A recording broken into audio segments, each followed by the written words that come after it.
presenting our samplers of our 3 wellness and support programs, and I want to make sure you all know that the agenda is in your folder that you received at registration.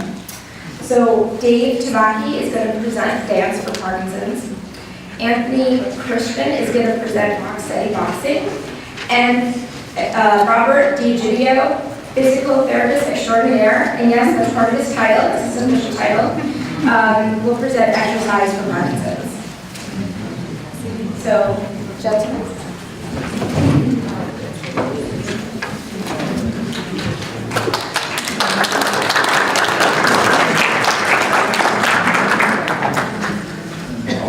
First, and that means we're all participating.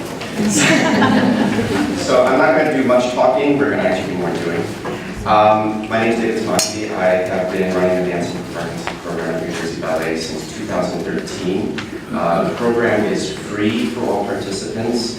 We have 2 locations for the class. One is on Wednesdays from 11:45 to 12:45 at Robert Johnson Fitness and Wellness Center in New Brunswick, which is in support with APA New Jersey.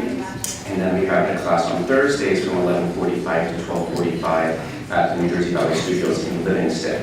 So it's free for anyone who wants to come, including care partners, and you're welcome to join us at any point, and it's year-round. So we hold, short of the holidays, about 45 classes per year at each location. So with that said, we're going to get started.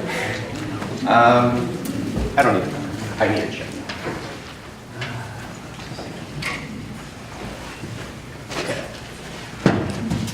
So, just be careful of your coffee or food and your neighbor. So, we're just going to sit up nice and tall. And this is just what we want to be doing the first thing in the morning, right? And we're going to reach down and up. And 2, push out 3, and 4. I know it's tight. And 5, and 6, push out 7, and 8. And then the third time we're going to lift. Hands meet at the top, press the hands together. 4, and then we're going to lift, stretch forward as far as you feel comfortable, 7, 8, and then you're going to reach to the ceiling, and 2, stretching the arm up slowly down. You're going to do the other side, reaching high, 6, 7, and 8, and you're going to cross the arms, slowly come up, and then spread the fingers, big arms, slowly lower, 7, and 8. And we're going to do that 2 times with music. Why do you split your teeth? I know you always have this. Oh, now you know.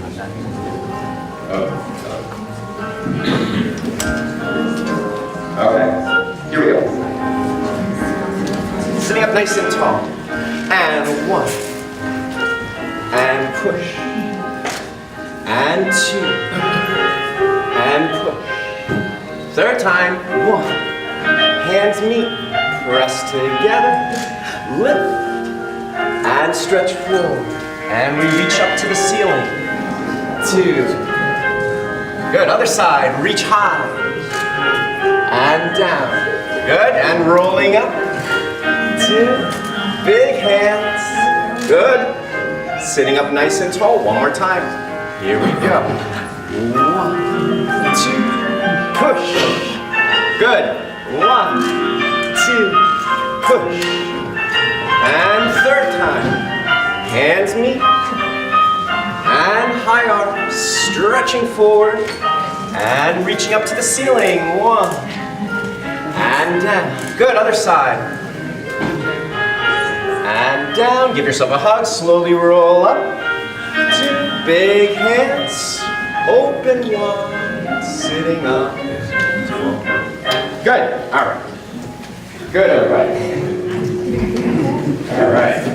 You get it all up? All right, we're going to do one more. Tango. Okay.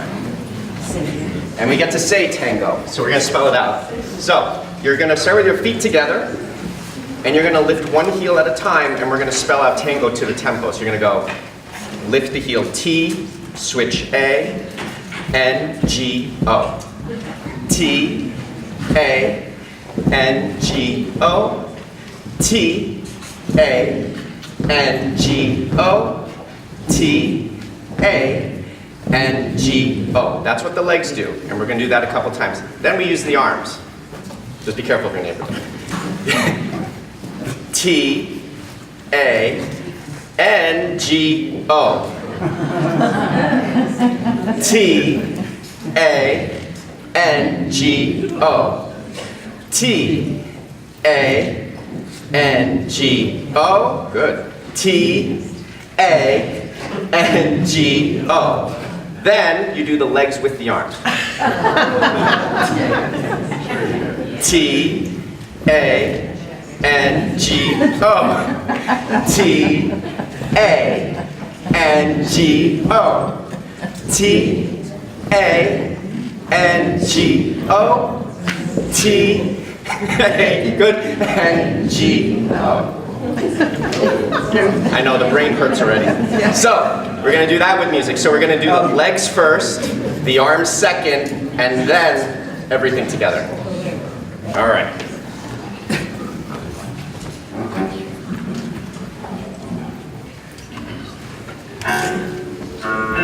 Okay, here we go. Feet first. T, A, N, G, O. T, A, N, G, O. T, A, N, G, O. T, A, N, G. Good, now just the arms. T, A, N, G, O. T, A, N, G, O. T, A, N, G, O. Good. T, A, N, G, O. Just the legs again. T, A, N, G, O. T, A, N, G, O. T, A, N, G, O. Now keep the legs going. We're going to add the arms. N, G, O. T, A, N, G, O. T, A, N, G, O. Good. T, A, N, G, O. T, A, N, G, O. Good. Good, you guys.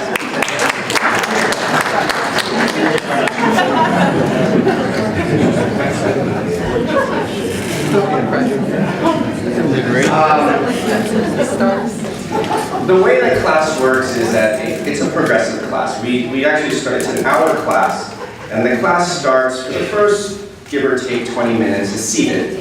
And we do different coordinations, warm up, loosening up the joints, loosening up the ankles, the shoulders, the back. Then the next 20 or so minutes is done standing at the ballet bar. I always have to say that because if I say everyone go to the bar, right? But we use the bar and we do different things, working on the lower extremities, bending, rising, working on the posture. And then the last part of the class, for those who feel comfortable with it, we move across the floor doing other sequences as well. So, and it follows the progression of how dancers train their entire life, which is working the joints and most importantly posture, because dancers have a way of standing, and that's because we're always lengthening the body. So even when you bend your knees, it's not about going down, it's about going up. Right? We just hold our bodies differently, and that's really the primary focus. So from the very beginning, even though whether seated, standing, or moving, we're always working on the posture to stand nice and tall, and also lengthen the body out as well. So that is my presentation. I know I had to stay within 10 minutes, so thanks everybody.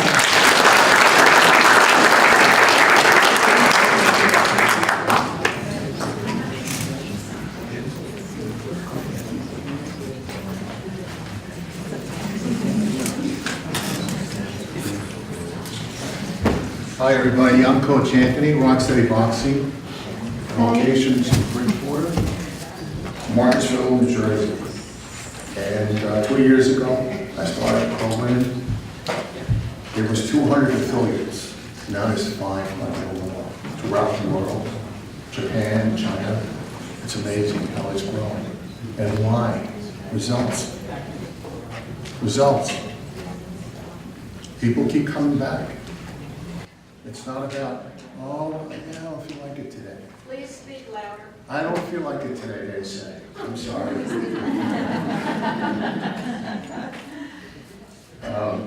So I am intense. It's about intensity. The dancing is going to love it. It's just, you're not even take like out dancing, that's for sure. I grew up in the Southeast Bronx. My mom and dad taught me honesty, right? And prayer. Mom used to pray all the time. And before I left the house, she'd say, God bless you. And I had to go out with my friends in the city.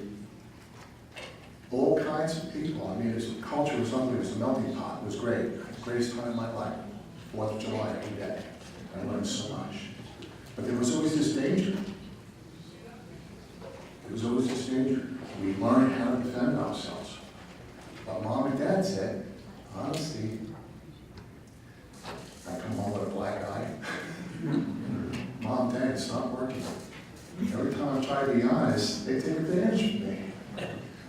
So one day coming home, Dad's waiting for me. He says, come with me. We're going to go to the PAL. Anybody remember the PAL? I don't know if they have it in New Jersey. Police Athletic League. Great place. I learned a lot. I learned how to box. So at 16, I was about to go into Golden Gloves until my mom found out. But I learned how to box. Years later, my business was teaching kids Taekwondo and a martial art, and that started to die. But I always had this feeling, it's not really my purpose. The philosophy isn't right. Right? Then I started to lose the business, and I prayed about it. And then someone calls me up and says, Anthony, boxing. I'm not a boxer now. I'm a Taekwondo guy. No, rock steady boxing. What's this rock steady? Parkinson's. It helps people with Parkinson's. Next thing you know, I'm on a plane. 2 years later, I love it. Why? Because I love helping people. I love those kids, I love them, but they have so many activities today. It's different. Now there's a need, there's a purpose. And my first guy, I'll never forget him, Jim Springer. I don't know if you guys know. He's here today. And we're going to demonstrate a little bit of the intensity part. We do a warm-up, there's a soft side to it. We do the warm-up from neck to toe. For those that can't sit, we sit in the chair. We get you ready, get the body going. And then we start. So if Jim would come along, we can get started. I know I only have 10 minutes, so I want to get this out. So I'm going to show you the intensity part. And every gym is different. Their approach could be different than mine. Everybody give a hand to Jim Springer.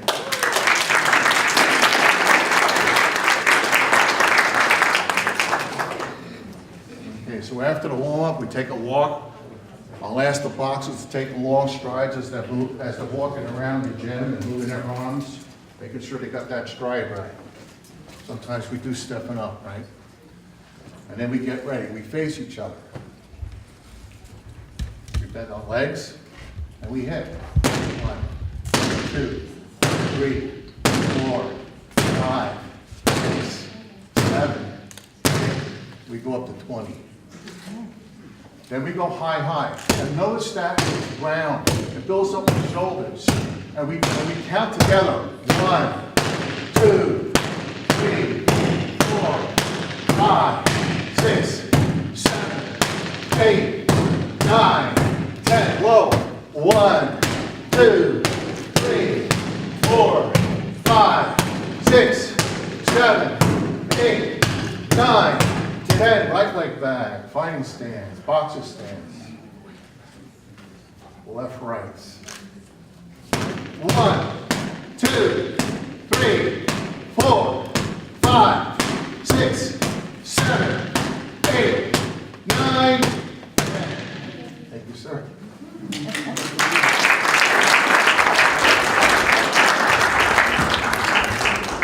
So my heart, boom, boom, boom, boom, boom, boom, right?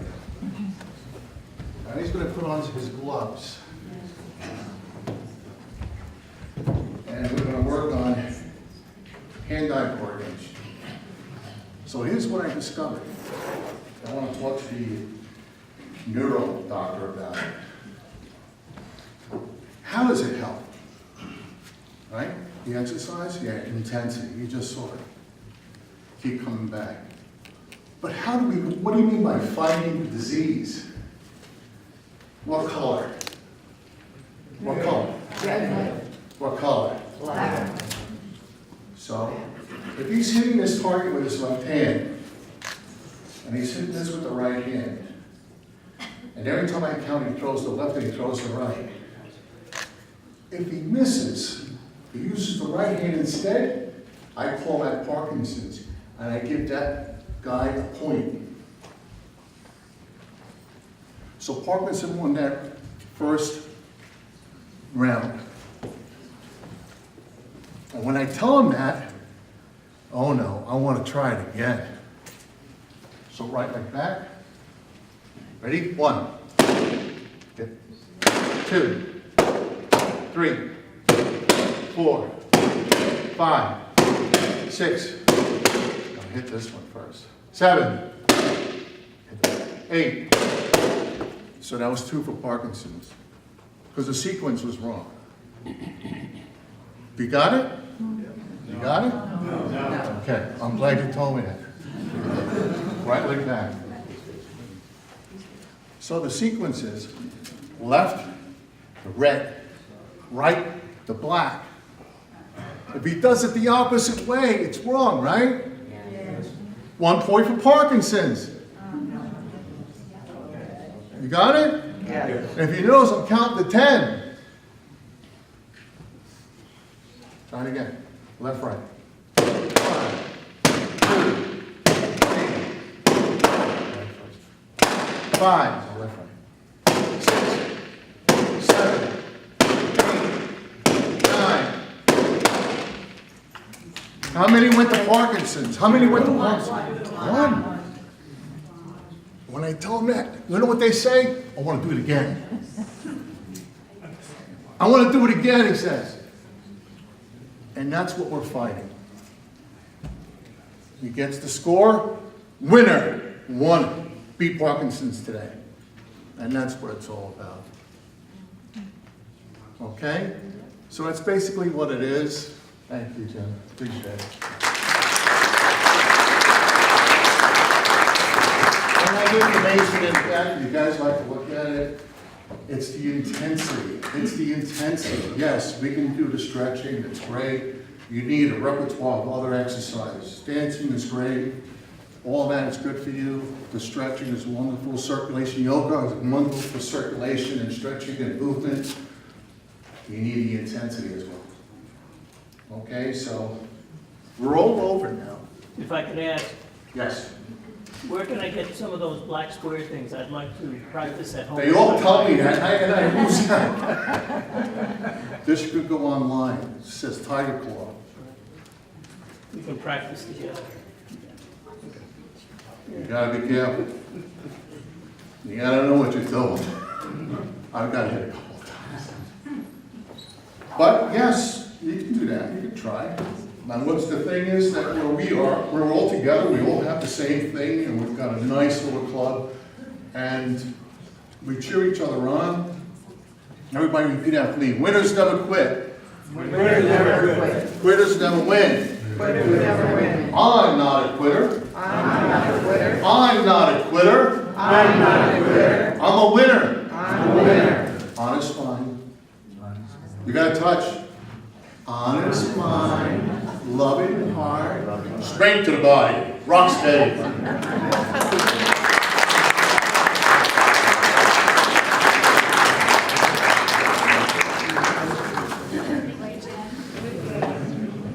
I go over? No, you did that. Rob did. No.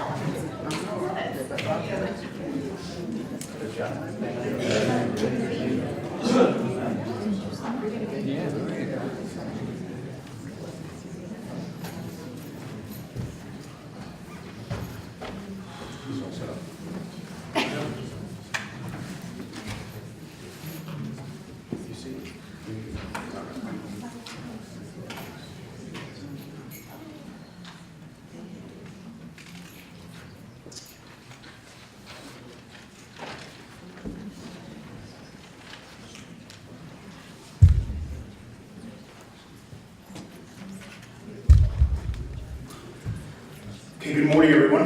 Good morning. My name is Robert Tajideo. I'm a physical therapist here at Atlantic Overlook Medical Center. We're actually Atlantic Rehabilitation. We're located in Providence. We're no longer in the hospital, we're on site. And I'm going to talk to you a little bit about what services we provide as far as rehabilitation and, some of the things that you should consider when you talk about exercise. So, first order of business, which you've heard several times already today, when you do exercise and you're someone that's been diagnosed with Parkinson's or even suspicious of having Parkinson's, the first thing you need to do is think about exercise, but exercise with some intensity, or having you're forcing your body to exercise. It includes, moving at a higher tempo, getting your heart rate up, making sure you're out of breath.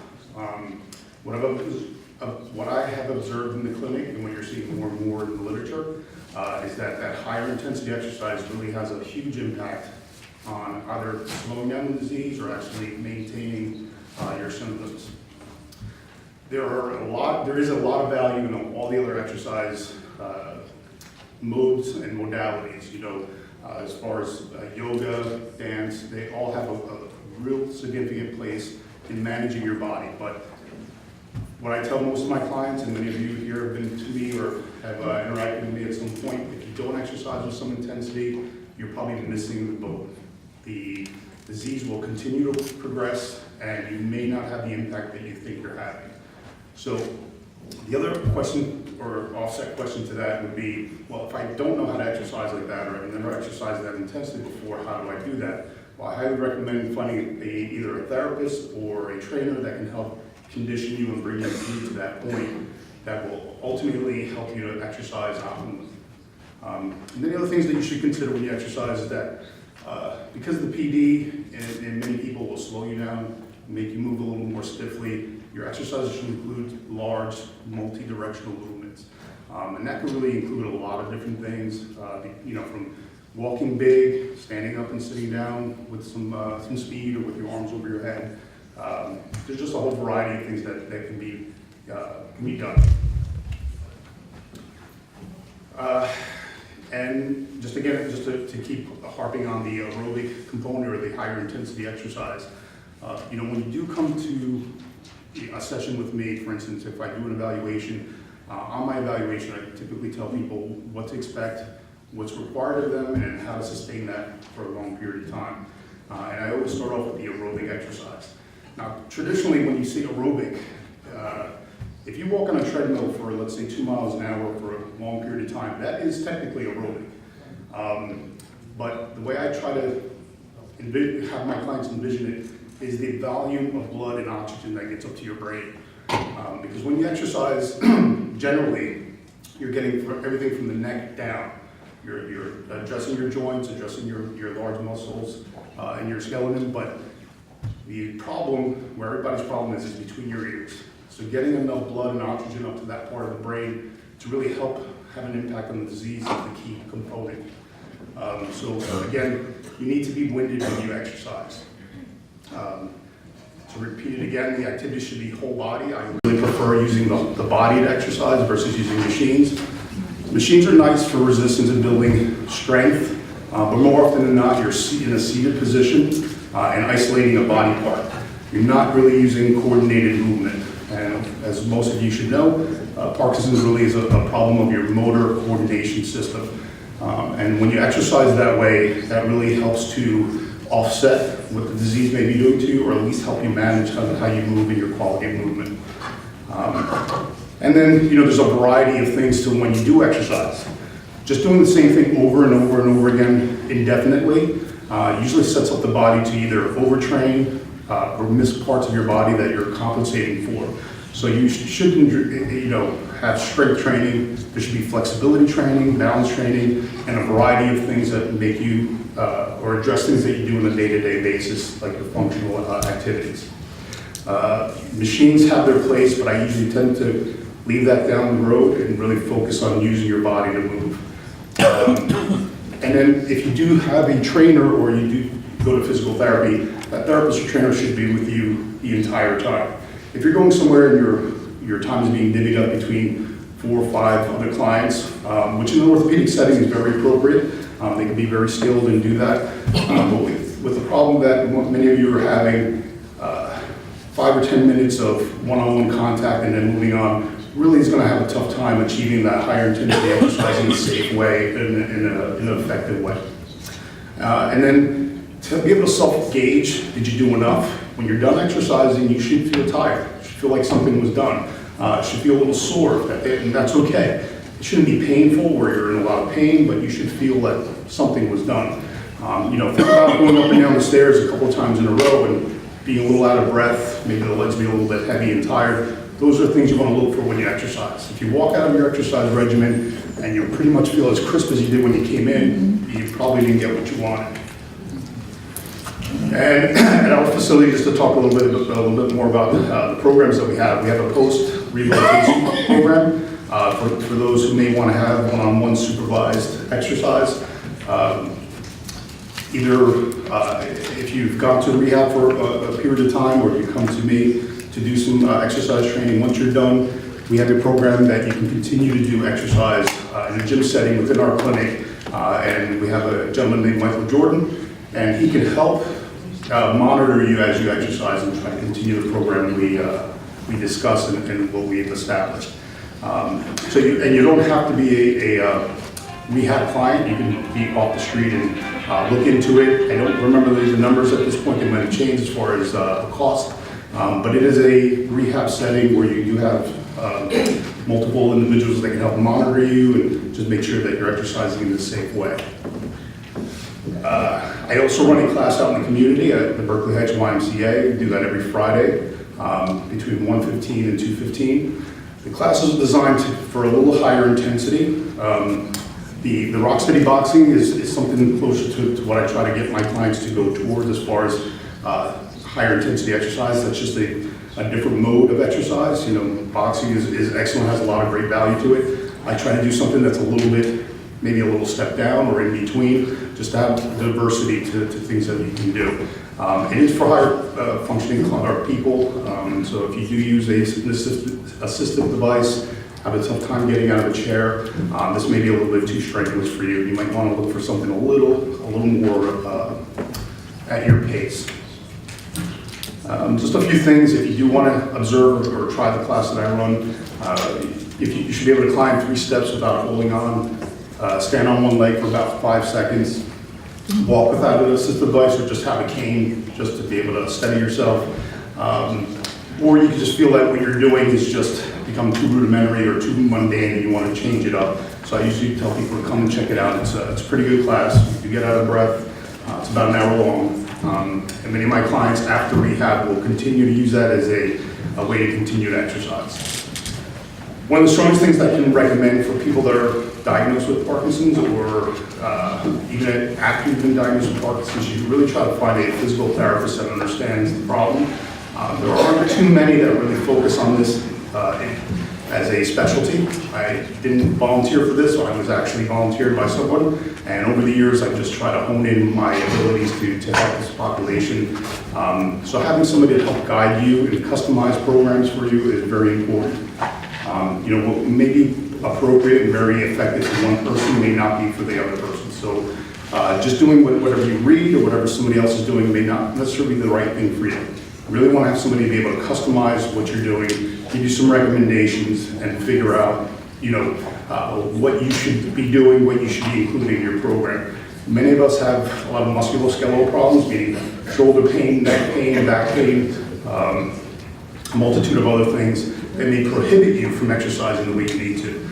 So having somebody help you get around that or fix that if that's possible is a good thing to have. Traditionally, people do not go to physical therapy until they're really having problems, but with Parkinson's, I usually say it's probably better to get in before you have a problem and try to anticipate where the problems may be, and then you can maybe help maintain and maintain yourself and keep yourself exercising without those limitations.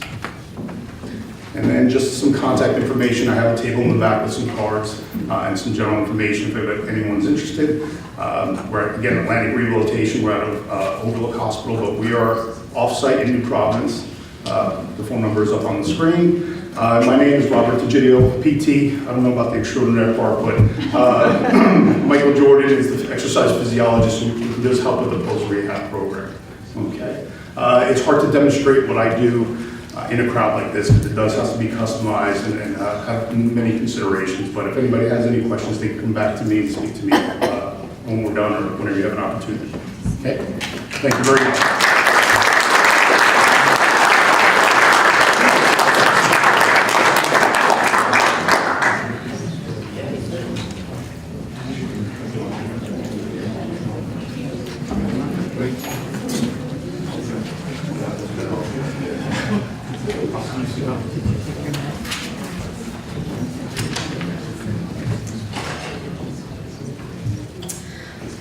I would like to introduce our first speaker, Dr. Paul Gigante.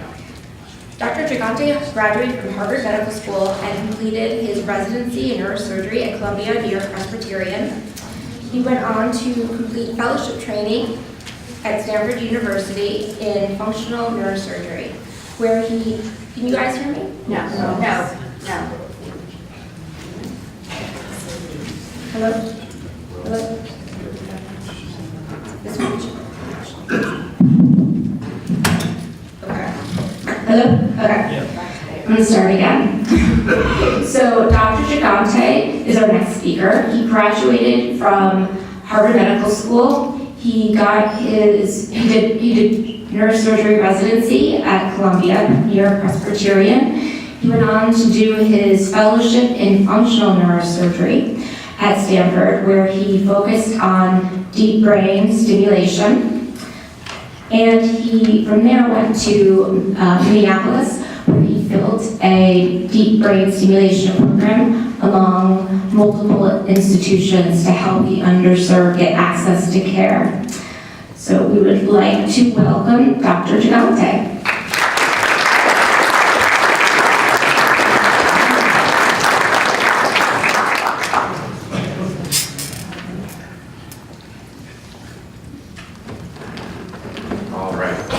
So, thank you for that introduction. A little more about how I ended up here in New Jersey.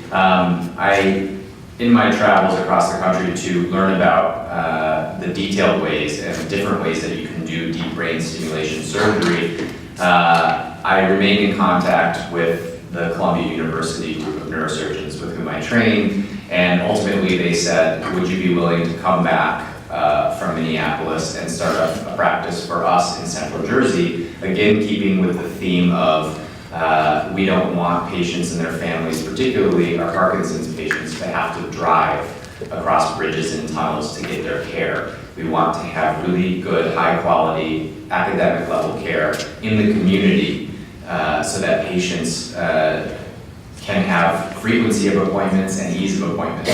So that's what I came in 2015 to do for the Columbia University group. Now I'm not employed by Columbia University, we're a private practice in New Jersey, and that allows me to partner with folks like Dr. Rabin at Overlook Hospital and start to work on building some programs right here.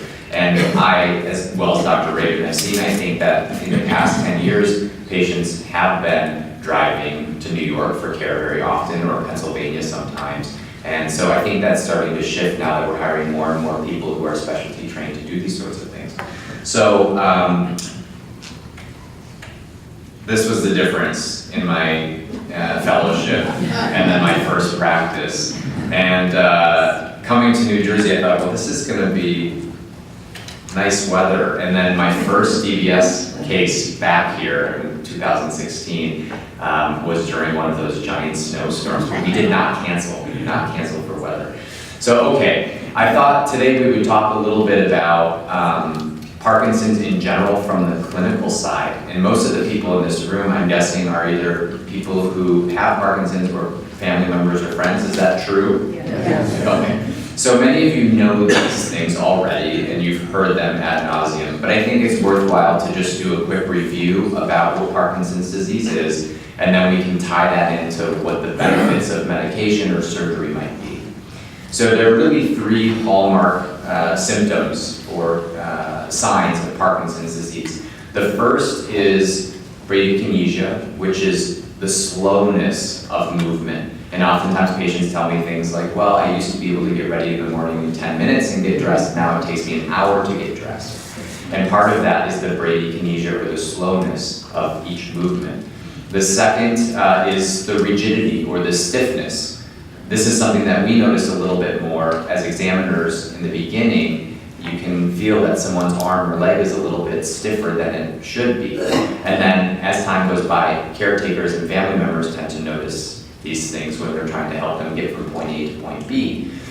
And then the final hallmark is tremor.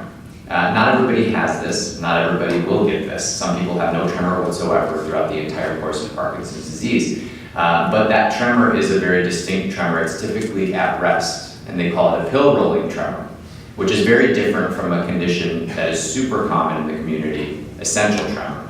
Essential tremor tends to be a different tremor, not associated with Parkinson's, that occurs when attempting to make movements. For example, drinking a glass of wine or drinking a glass of water.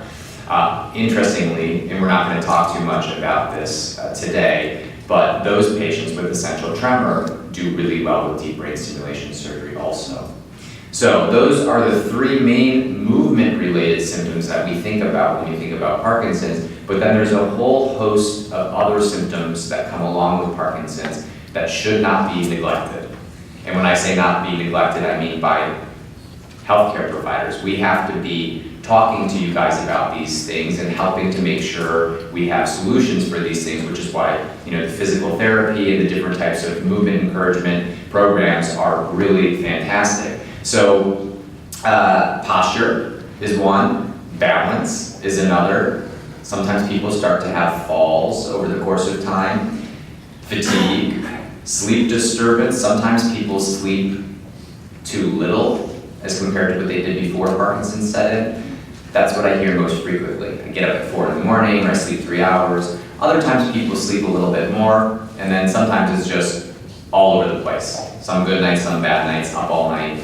And then finally, mood. This is one thing that people don't talk about a lot up front, but I really encourage my patients to talk about because it's really important.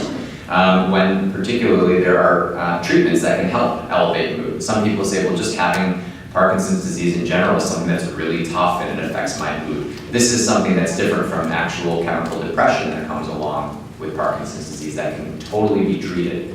So anyway, there's a whole host of other things that I'm sure you guys know about and have experienced, but these are the main things we think about.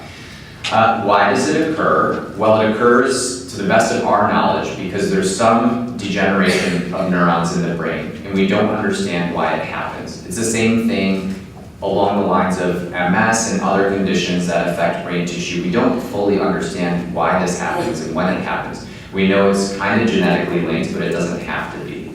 But the bottom line is the neurons that start to degenerate in Parkinson's disease are the ones from the substantia nigra. It's an area in the brainstem where, does this pointer work? Maybe not. Yeah, you could. How about this? Can you see that little? Yeah, great. That's okay, I can use this one. So the substantia nigra is this area in the midbrain, and these are neurons which produce dopamine. Many of you know that the medications that you take for Parkinson's disease are centered around increasing the amount of dopamine, whether it's directly administering dopamine or something that looks like dopamine or something that encourages dopamine production and reduces the breakdown of dopamine. So when you say initiate movement, when your brain says right arm go, it starts there and then it sort of bounces to a number of different tracks in your brain and then eventually goes to your spinal cord and out your arm and then the movement happens. So if anything is affected in that little pathway from the time that you say in your frontal lobe go, it can affect the movement or slow the movement down or sometimes prevent the movement from even starting, which another thing that we see in Parkinson's is freezing episodes. So these are all related to the same underlying issue, which is the degeneration of those neurons in the substantia nigra. So some of the things we talked about before, the stooped posture, the rigidity, the small shuffling steps that occur, and oftentimes the first sign that a person might have that they have Parkinson's disease is just one arm doesn't swing quite as much as the other while walking. Arm just kind of hangs by the side, and the family members start to notice that doesn't look quite the same as it used to. So it can be subtle in the beginning, and as time goes by, each symptom sort of blossoms and you start to really see what's happening. So the whole reason that you have a surgeon here is to talk about surgery. So it's not something that's right for everybody. I'll just say that from the beginning. It's only right for certain kinds of folks, and we only want to be doing it if we really believe that it can help. So first off, what is deep brain stimulation? Well, it's placing a very tiny electrode into the center of the brain, into an area that is involved in that circuit I described before. When the movement starts and you say go, it goes from one place to the other, to the other, to the other. If you intercept in that circuit and provide a little electrical stimulation, you can make it easier to get the movements going. So that's what happens, and that's why we place the electrode in two particular spots most commonly. One is called the globus pallidus interna, and the other is called the subthalamic nucleus. And these are nuclei in your brain that we all have, which are only about 4 to 6 millimeters big, so they're very small, and they're deep, deep, deep in the center of the brain. And you have one on each side that affects the opposite side of the body. And oh, by the way, at the end, when the surgery is done, all of the wires that connect to the battery that provides the electricity, all the wires are implanted under the skin, and the battery is implanted under the skin, much like a pacemaker, which I'm sure everybody has seen at some point. So, why DBS for Parkinson's? Well, in general, what I tell my patients is the DBS is intended to do what the medication does, but no better. And so when you come to the point where your medication works really well because you have Parkinson's, and when you have Parkinson's, dopamine works really well, that's the Cinemet or Rytary. And then as time goes by, you require higher and higher doses of those medications typically. And then at some point, the medications start to wear off really quickly throughout the day. So some people start off taking it 3 times a day, and then they end up taking it every 3 hours or every 2 hours as their disease progresses. And so you take your medication, you feel good, you can get moving, everything is smooth, and then the medication starts to wear off, and then things get a little bit less desirable again, you know, a little more stiff, a little slower, and then you are jonesing for your next dose when you can start to move again. And so then throughout the course of the day, you have all these fluctuations with your medications. Well, the goal of the stimulator is to bring you to where you'd be at your best on medication place and just hold you there and keep it coasting so that you don't have to deal with the constant fluctuations in medication all day. So never will the stimulator do better than the medication except for in one situation, when the medication doesn't fully control the tremor. Sometimes the stimulator can do better at controlling the tremor than the medication can.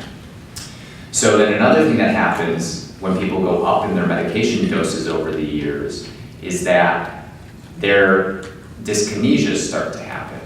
And the dyskinesias are the sort of writhing movements. Most people associate that they've seen on TV or in commercials with Michael J. Fox. He has a lot of dyskinesia. Writhing movements, that's because of his high dose of medication. So the stimulator can allow people to decrease their medication dose after the stimulator is put in, oftentimes about 50% or more reduction in medication dose, which allows people to still have the same benefit without the dyskinesias. And then finally, the reason to do it is because it's proven scientifically. A lot of the surgeries out there that we see don't have a great level of scientific evidence to support doing them.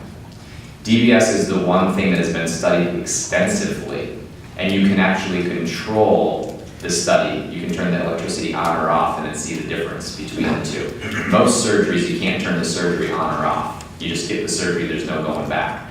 So this is a really great condition and environment in which we can study and prove whether or not it actually helps.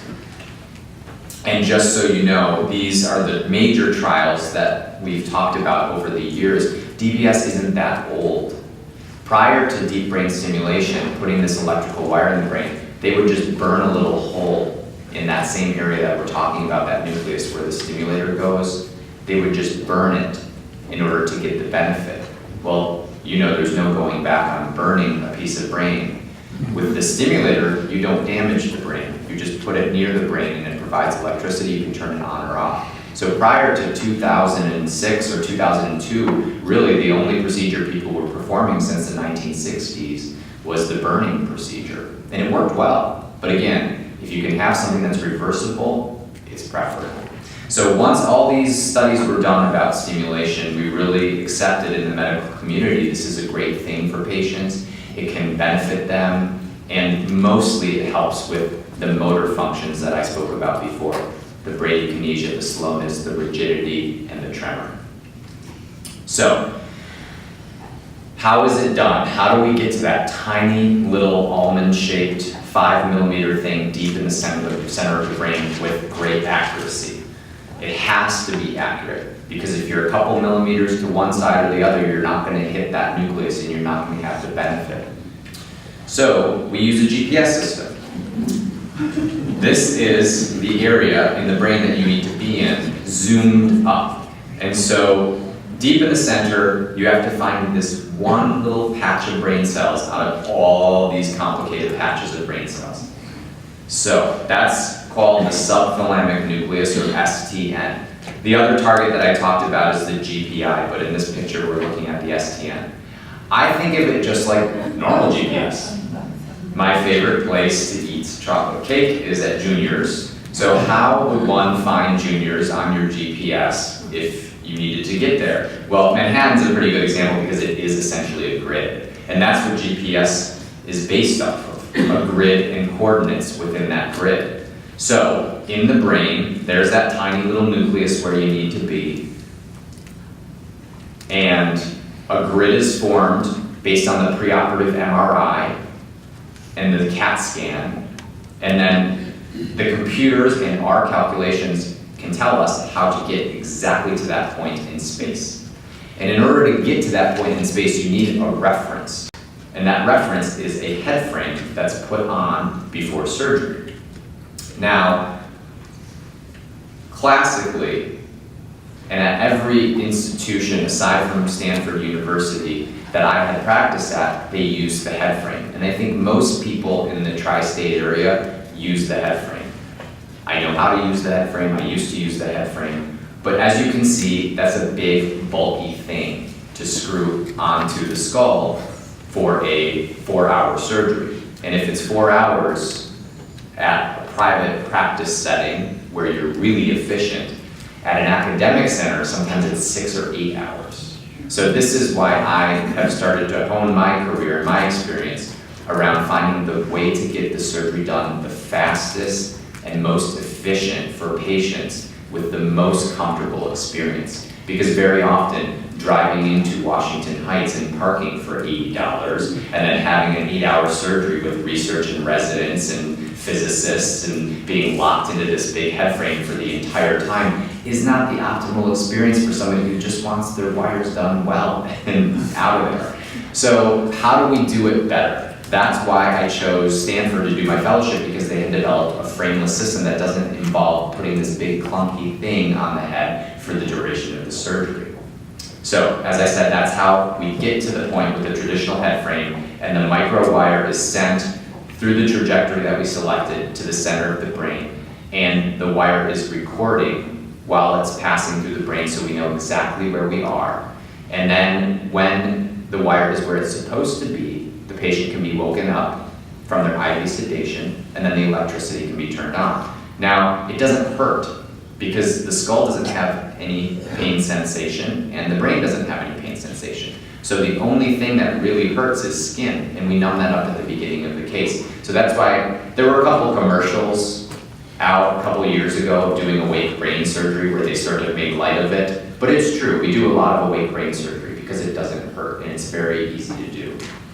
So that way you can test the electricity and see what it does for the symptoms and make sure it has a great benefit and make sure there are no side effects from the electricity. So I do not use this traditional head frame anymore. I use the frameless system. And what that involves is putting tiny little screws sitting under these plastic caps. You can't really see them. They're tiny little screws that sit in 5 different spots around the skull, rather than 4 major screws with this whole thing attached. So this is how I do the surgery. These are the reference points that allow us to get to the perfect spot in the brain. And this is the patient during surgery, just sitting in this little neck rest. This can be taken off. They can move throughout the surgery, lift their head up, change position if they're uncomfortable. You can't do that with the head frame. With the head frame, it's locked to the bed. And then we find the spot where we want to be and find our coordinates, and that's how we get the wire to where it's supposed to go. On the left is the example of the head frame based procedure. The head frame is screwed on in the pre-op area, and then for the duration of the surgery, the head frame is locked to the operating bed, and then the wires are put through. That's the traditional way. That's the way they do it almost everywhere in the tri-state area. This is the frameless system. Like I showed you, there are tiny little screws here you can't see, and then this stuff screws onto the top of the head, which again doesn't limit movement. And there's another system here that actually sends the wire through that is similar to what you see on the frameless system. So here's the frameless system, here's the head frame. The other reasons that I prefer the frameless system are because, one, you have access to your airway. If the anesthesiologist needs to give you some extra oxygen or do some things or suction or whatever they need to do, they can get to your mouth with the frameless system. When you use the head frame, this big bar is blocking your mouth and the anesthesiologist can't get there. And to be quite frank, there have been some experiences in my past in institutions where the head frame was used where the anesthesiologists need to have it taken off really quickly so that they can get to the airway. So for me, I find this safer because the anesthesiologist has total access to what they need. For me, it also eliminates 1 or 2 hours off the surgery because the screws for the frameless system can be put in the night before, and then once you get to the surgery, off medication, because all the surgery is done off medication, which is kind of uncomfortable because you're stuck if you're off your medication. If you can cut off an hour or 2 from the experience, it's much better.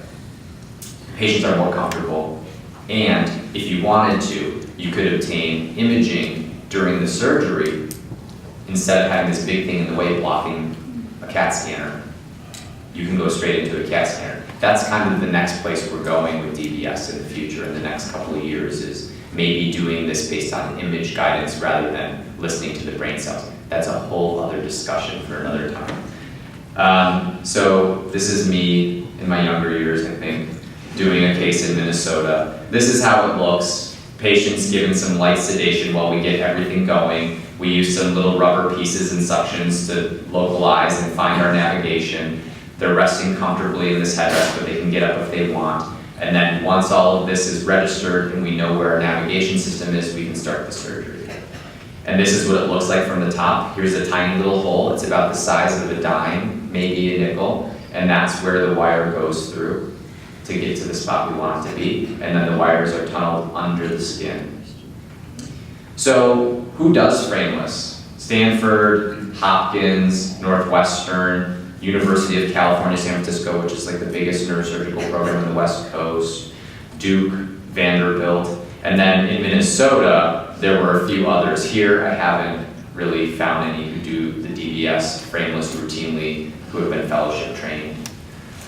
So what do you expect for surgery? Well, first of all, selection by the medical team. And this is what I was talking about in the beginning. Not everyone is a good candidate.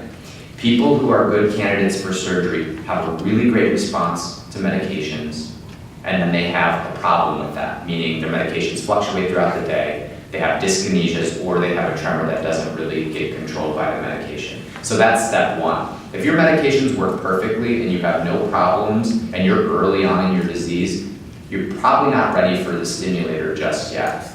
Most people we would do stimulators on in the past 10 years would have had their Parkinson's already for like 9 to 11 years. We're finding that that's maybe a little bit too late and that people should be getting the stimulator, if they're a candidate for it, a little bit earlier on, because you want to have the stimulator when you're really functional, when you're independent, and when you can benefit from it most.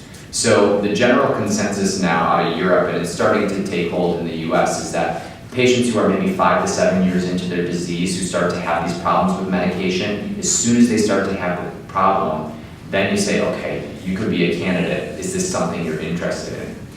When it's too late to do surgery is if the Parkinson's disease, and some people are very slow progressors and they don't ever get to advanced stages, but other people who get a little more advanced, who have trouble with cognition and they aren't so independent anymore, those are folks who are not the best candidates for deep brain stimulation surgery. Because, like I said, it helps you with your movements, it helps you with your medications, it helps you with all these things, and you really want to do it when you're still really rocking and rolling.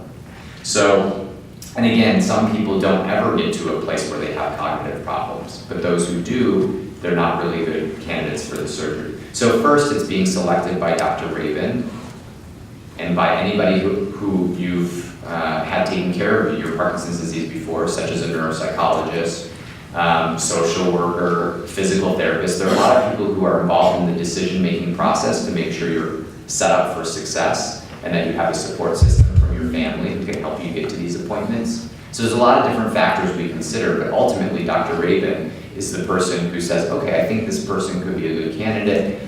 Is this something that you want to discuss? And then we as a team make sure the whole picture is in place. I think there was a cardiac surgeon who said if there's a family member who doesn't show up, if a patient shows up to their appointments alone every time, I won't do the surgery because I'm worried that they're not going to have someone to support them through the process. So there's a lot of different factors we consider in determining candidacy for surgery.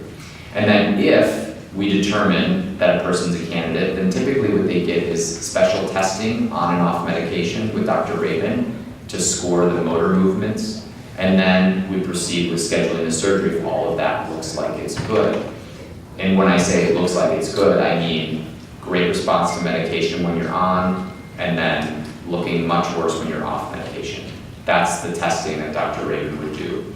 So then, once you've been selected for surgery and you decide it's something that's right for you, and you need to talk about it, you have a pre-op physical. The day before the surgery, those little screws are in. The day of the surgery, electrodes are put in the brain. Patients go home the next morning, and they usually don't have any pain or problems. Maybe a little headache or a little skin incision pain. But you stay overnight in the hospital and you go home. You spend about a week at home recovering, doing normal stuff. Shouldn't be any problems, walking around, go to the grocery store, put a little hat over the incision, and then come back a week later to put the battery in. And that's done under general anesthesia, because to get the wire from here to here under the skin and put the battery in is a little sore and a little painful, so it's better to just be completely asleep for that. It takes about 40 minutes, and then people go home the same day as that surgery with a little soreness along the site where the battery went in. And then, about 2 weeks later, return to Dr. Rabin for programming to turn the electricity on and find the ideal settings. So that's the whole arc of the surgical process, which I tell people, you kind of got to carve out a month for this, for all these appointments, to go to the surgery, come back a week later for the battery, go to Dr. Rabin a couple of weeks later. So it's all about timing, because this is a totally elective surgery for people who get it, and it has to be done when it's right for the patient and the patient's family. So if you have a huge holiday party with 200 people, you probably don't want to have your surgery 3 weeks before that. You know, there's no rush for any of this stuff. It's all about making it optimal for you. So, like I said, everything is implanted under the skin. And I think this is a good time then to move to some videos that Dr. Rabin has to show what it can be like to have the stimulator on and off.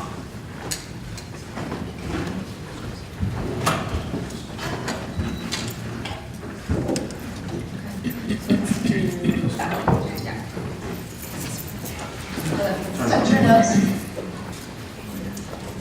Hello? Okay, I'll just stop. Test. Okay, so you can begin. So this is a video. Yeah. This is a video. Other finger? Actually, hold on for 1 second. Just turn off the volume. Okay, ready? So this is a patient who obviously has Parkinson's. We tried to get him to do surgery for a while. I feel like he was definitely overdue. This is him before surgery, off medications for 12 hours.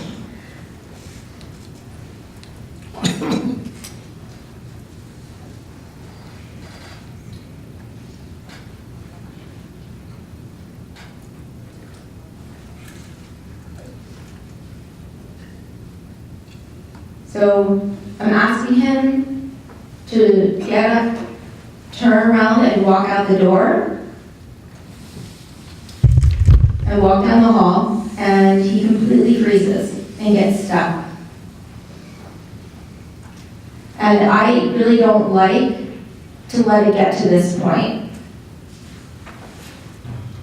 He really should have had surgery earlier, in my opinion. Now, this is about an hour after he took his Parkinson's medication.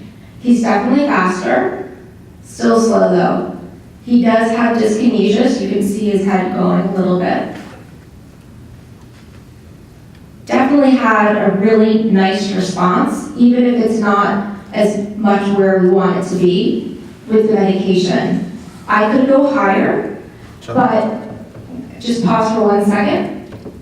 So I could have gone higher, but he would get really bothersome dyskinesias, and they weren't quite as good, quite as severe as Michael J. Fox's, but they were pretty bad, and that was uncomfortable for him. So, he had the dyskinesia issue, and he was very slow off. He was a very good candidate, a classic candidate for surgery. So this next video is him after surgery, fully programmed. So we had completed all the programming sessions and on no medication for 12 hours, zero medication. So you gotta compare this to the first video that you saw where he is painfully slow.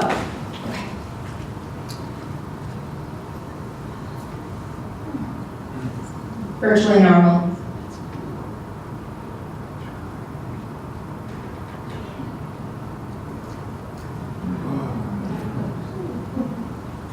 That's the beginning again. You can see, it's like a shocking difference. And again, no medication for 12 hours. Okay, the next video I want to show is actually, so I'm going to show you a tremor case, an essential tremor case, because even though it's essential tremor, it works the same way for patients with a Parkinson's tremor. So he's 81 years old, and he was on high doses of medication for tremor, which made him, they can be hard to tolerate. Him trying to drink, and there goes the cup. He only got surgery on his right hand, not his left. That was his worst hand. Totally still. Almost perfect.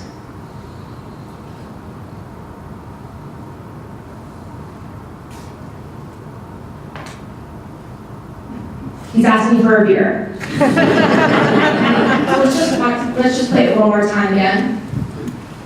So essential tremor, but those with Parkinson's tremor works the same way. And that, you see, that's like 5 inches amplitude. That's a really big tremor. And if you have, a lot of times Parkinson's tremor is resting, but it can be action. And it can make it really difficult to get your activities of daily living done. So just the right hand was done.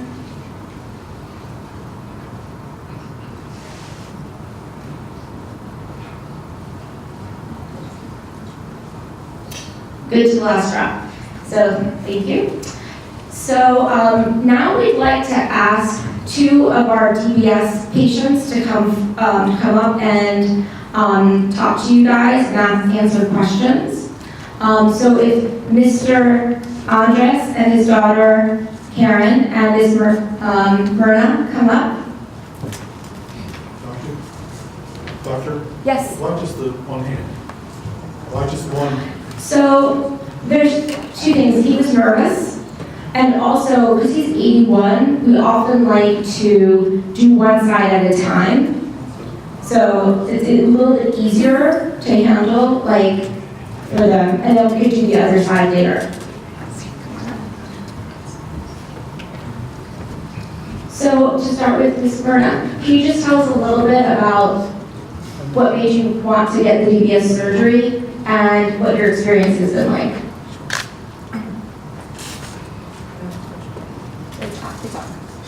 Hi, I decided to get the surgery because I did a lot of research on it myself also. And I found out that it gives you back most of your life the way it was before. When you don't have a video of me, the way I was before my surgery, it was really something that interfered with my day-to-day living. I'm only 61 years old, and I got diagnosed at 50. So I didn't want to continue living that way. And as you can see, the results are that I'm very still. I can do mostly everything I did before surgery, before Parkinson's, except for anemia, and I haven't gotten that far yet. But I've had both sides done, and I'm doing great. Fantastic. So I appreciate the opportunity to let you people know that this is something that you should consider. Thank you.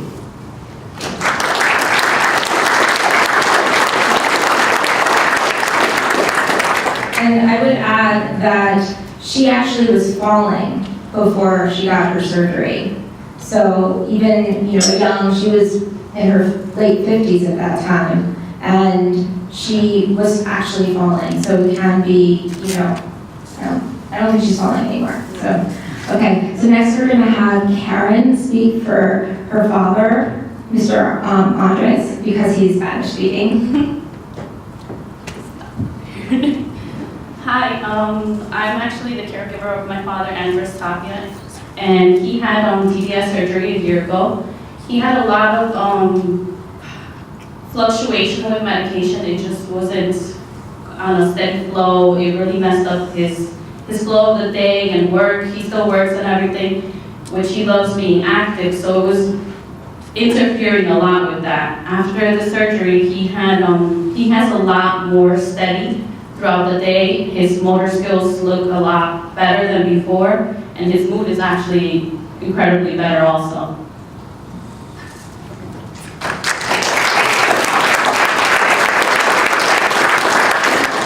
I would also add that both these patients had what we call dystonia. They had involuntary muscle contractions that were painful and really made them hard to move. I was giving both of them high doses of botulinum and neurotoxin Botox in order to treat them.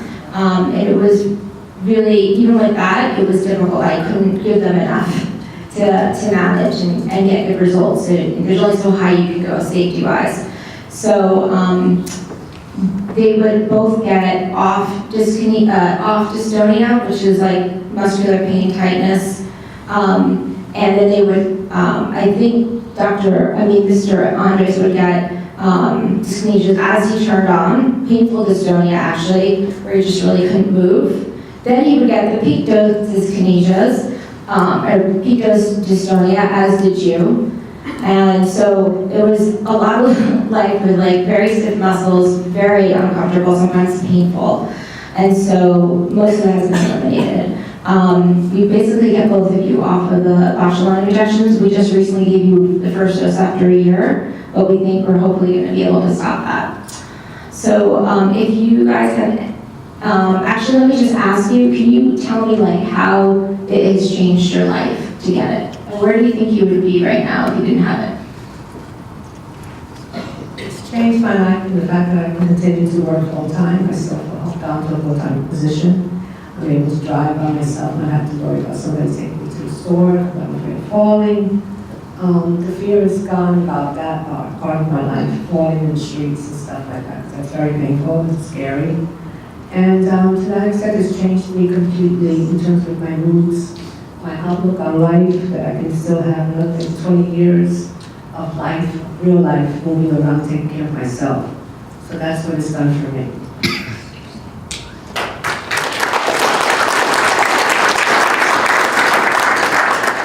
And I think one thing that I think you told me is that sometimes you don't remember you have Parkinson's. No, I don't. Right.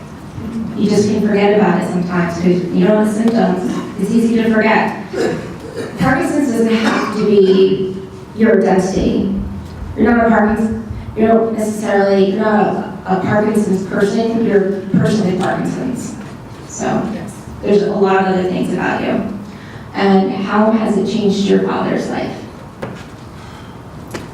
It changed my father's life a lot with the the dystonia. Yeah. He had a lot of dystonia every time he took his medication. It was picking up, the peak as she spoke, and then it was the wearing off of dyskinesia, which was very uncomfortable for him to stay active. Like I explained, he loves to stay active, work, walk. It was really impairing his walking. It was a lot of dragging of his feet. Now he feels a lot faster. He feels a lot of the finger movements, a lot to be easier on him. ¿Qué quieres agregar?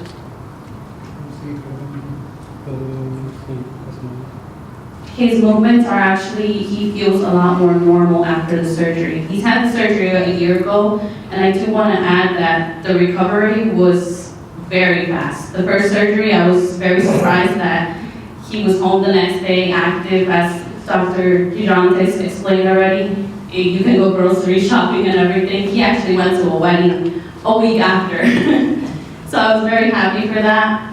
People feel free to come by us and ask us any questions if you want to touch his battery or the wires. It's really like you can't see anything.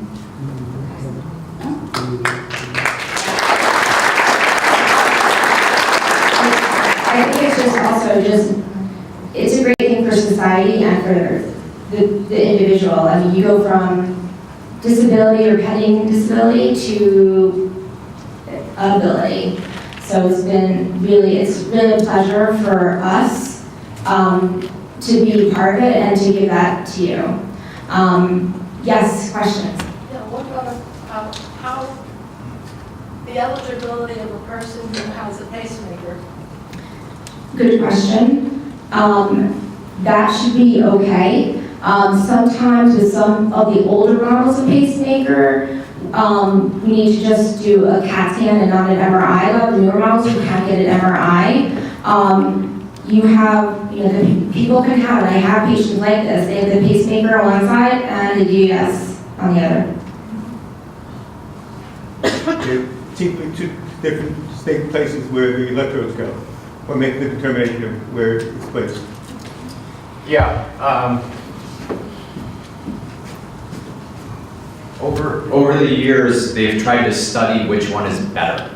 And it went back and forth, and there was a lot of maybe mid to late 2000s disagreement about which was better.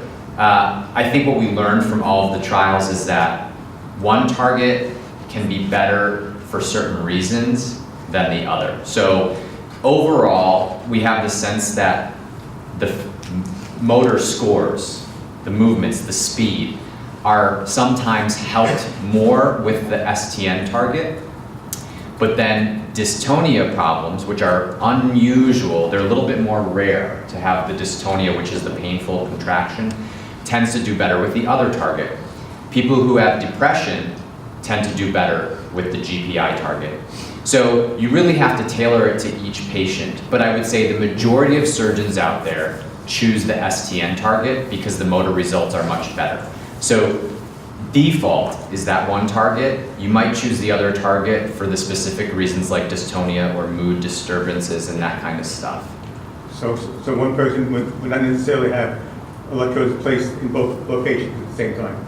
No, that's rare. You almost would never do that unless in an academic situation where the first target didn't work well enough and you go to the second one. I've seen that done, but I mean, once every 5 years. Yeah. When does it fail and why? He said, when does it fail and why? I'll say my piece and then I think you probably have an opinion about this. I sure do.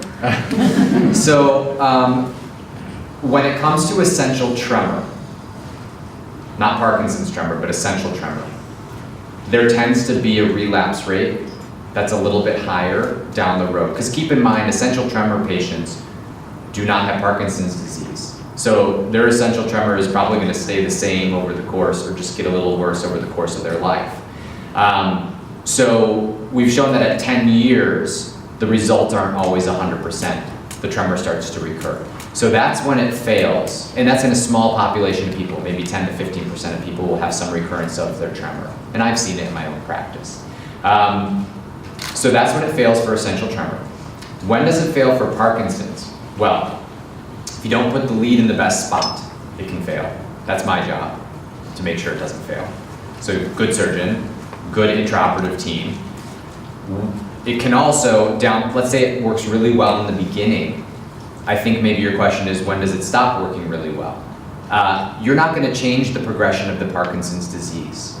So I always tell a story about a woman who was like 85 who had her deep brain stimulator put in India. And then she moved to the US and she ended up being diagnosed with breast cancer.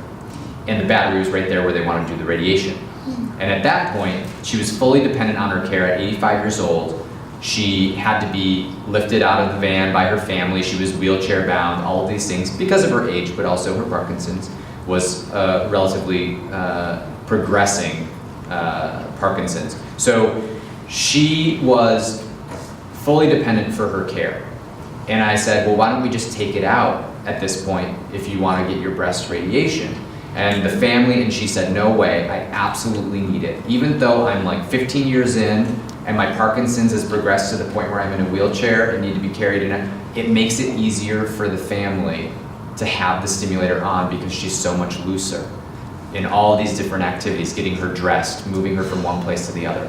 So it will always continue in the majority of cases to do good things for the movements. But the Parkinson's disease will progress. So oftentimes it's not that the stimulator's failing. The stimulator's still working and helping. It's that the other pieces of Parkinson's are progressing. So I would say several things, and I'm sure I'm going to miss some things that are important, but to try my best here. One is, again, patient selection. So this only works for idiopathic Parkinson's disease. Patients who fail, sometimes they were misdiagnosed, unfortunately. They could have an atypical Parkinson's, like multiple system atrophy, or they could have vascular Parkinsonism. And so that is very important. And that's why we like to wait at least 4 years in most patients to determine if they're going to get the DBS surgery. Evidence has shown that 5 years out, you're much more likely to make the correct diagnosis based on autopsy results than you are before then. So it's very reassuring. Another reason it might fail is that patients might be too cognitively impaired. Patients with cognitive problems, a little bit's okay. Sometimes we just do one side, but it's okay to have a little bit. It's just to the point where it's too far. The patients just don't get, they just don't do as well. And it's all about getting better quality of life. And so I actually, some patients want it and I just don't feel it's in their best interest because of their cognition. I mean, sure, it's going to help their tremor, but overall, I don't think it's going to help them. And so when we say it's not for you, it's, we love doing DBS, but it's always if we say it's not in your best interest, it's because we really believe that. We're always looking out for you. Another thing is I've had experience with patients of a lot of different neurosurgeons, whether it's someone I worked with before who retired, or just I inherit patients. Like sometimes they're going to New York and they switched to me, or they switched from another doctor in New Jersey, or they moved. So I've seen a lot of, I've had a variety of experiences, and imagine like a millimeter difference makes a difference. You have to have really good precision. So I'm dependent too. I'm there programming with you after the surgery. And if you don't get a good result, I'm there with you dealing with it. And it's crucial to get someone who is really, really precise. So let me tell you, when we first started to work together, I had done my research on him. He doesn't know that. And talked to other people behind his back. And I also was just, I was very careful. I've had really good luck. The first surgery he did with me, he said he had the DBS representative of the company show me the MRI, the target, and the electrode, and I was like, boom, like X marks the spot. I'm like, this is my guy. And it's just a pleasure because I don't have to worry about side effects. If it's not a replacement, I will get side effects, and I can still, you can still get benefit, but it may be not quite as much because I'll have to make adjustments. To avoid the side effects. So I would say those are the factors that people don't do well. Oh, and one more thing, you have to have someone, a good programmer as well, because I've seen side effects from, I've seen patients with bad results and they thought it was from the Parkinson's disease. It's actually from the DBS. And sometimes when I've inherited a patient, just by turning the DBS voltage down, they're doing much better. So you have to have someone who's a good programmer as well.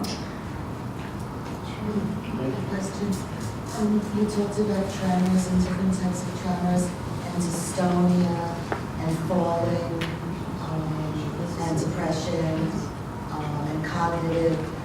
Does this do anything, like sometimes I know in the throat, it could be like difficulty swallowing or choke, you could kind of choke a little bit, which makes you nervous when you're a caregiver or a friend. Does it do anything to help that? In most cases, no. Sometimes the problems with swallowing can be positional or dyskinesia if you're going like this. So in that case, it would. But in some cases, but in most cases, it will not help. It can be a potential side effect. But the good thing is that with DBS, it's not a permanent lesion. We can adjust with how we program you to avoid that side effect. So the worst thing that would happen is that maybe the ideal contact is giving you the most side effect. That doesn't typically happen, but suppose it did. We would just have to modify the size of and the intensity of the stimulation of that contact, and you would avoid the side effect, still get benefit, but maybe not quite as much as we would have liked. But we would try to work with the other contacts as well to get you where we want you to be. Two questions. The first one is to confirm that nobody's on medicine anymore afterwards. No. No, occasionally people will get off their medicine. Sometimes, so the two targets, the STN, people can oftentimes decrease their medications 50%, and that's just a rough estimate, but it really varies. And maybe take it less often. So instead of doing it every 1.5 hours or every 3 hours, 4 hours, you can do it more spread out because it does medication effect does last longer. With the GPI, there tends to be less of a medication reduction, maybe none at all. But you can still even if you are not taking any medication less often, you can still, oftentimes you can make it more spaced out, so you don't have to be on the clock as much. And okay, my next dose, I have to get it before I turn off. So you guys are not taking medicine anymore? No, they both are. They're both GPI, and they are on the same medication. Okay, second question is, what about all the hardware? How long does that last? You have to go back in again and redo? You don't ever want to have to touch the brain wire ever again. And 99% of the time, nobody ever does. The only thing that runs out is the battery, eventually. And you have two choices typically with the batteries for stimulators. There's one that's non-rechargeable, which lasts about 3 to 5 years. And all you have to do is come in, basically an 8-minute procedure, make a cut into the capsule, pull the battery out and put a new one in. And by the time each new battery goes in, there's usually a newly developed and smaller battery that goes in the next time.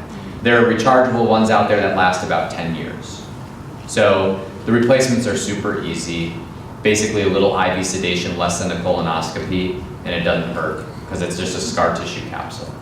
So the only time that the hardware has to come out is if an infection happens.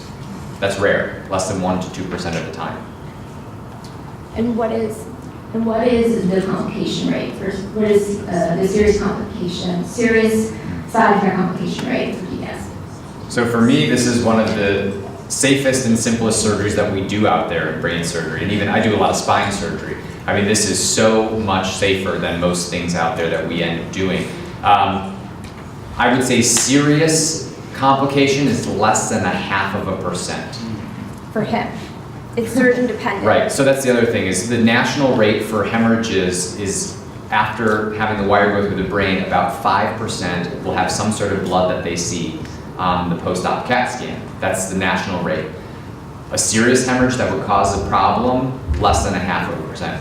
I haven't had a hemorrhage in my career because I use this frameless system where you can navigate in real time where the wire is so that you can avoid blood vessels. I like to think that's why I haven't had any. So the national rate is 5%, my rate is 0%.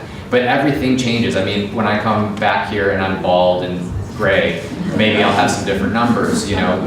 I'm 6 years out in my training. So, you know, everybody has a different complication rate, but what we look to are those studies. And in any surgical procedure, you really have to have a less than 1 to 2% complication rate to make it worthwhile and make sure you're doing a good service for the community. First, do no harm. And if a surgery causes more than 1 to 2% complication rate, you might not want to be doing it. So this overall is very safe.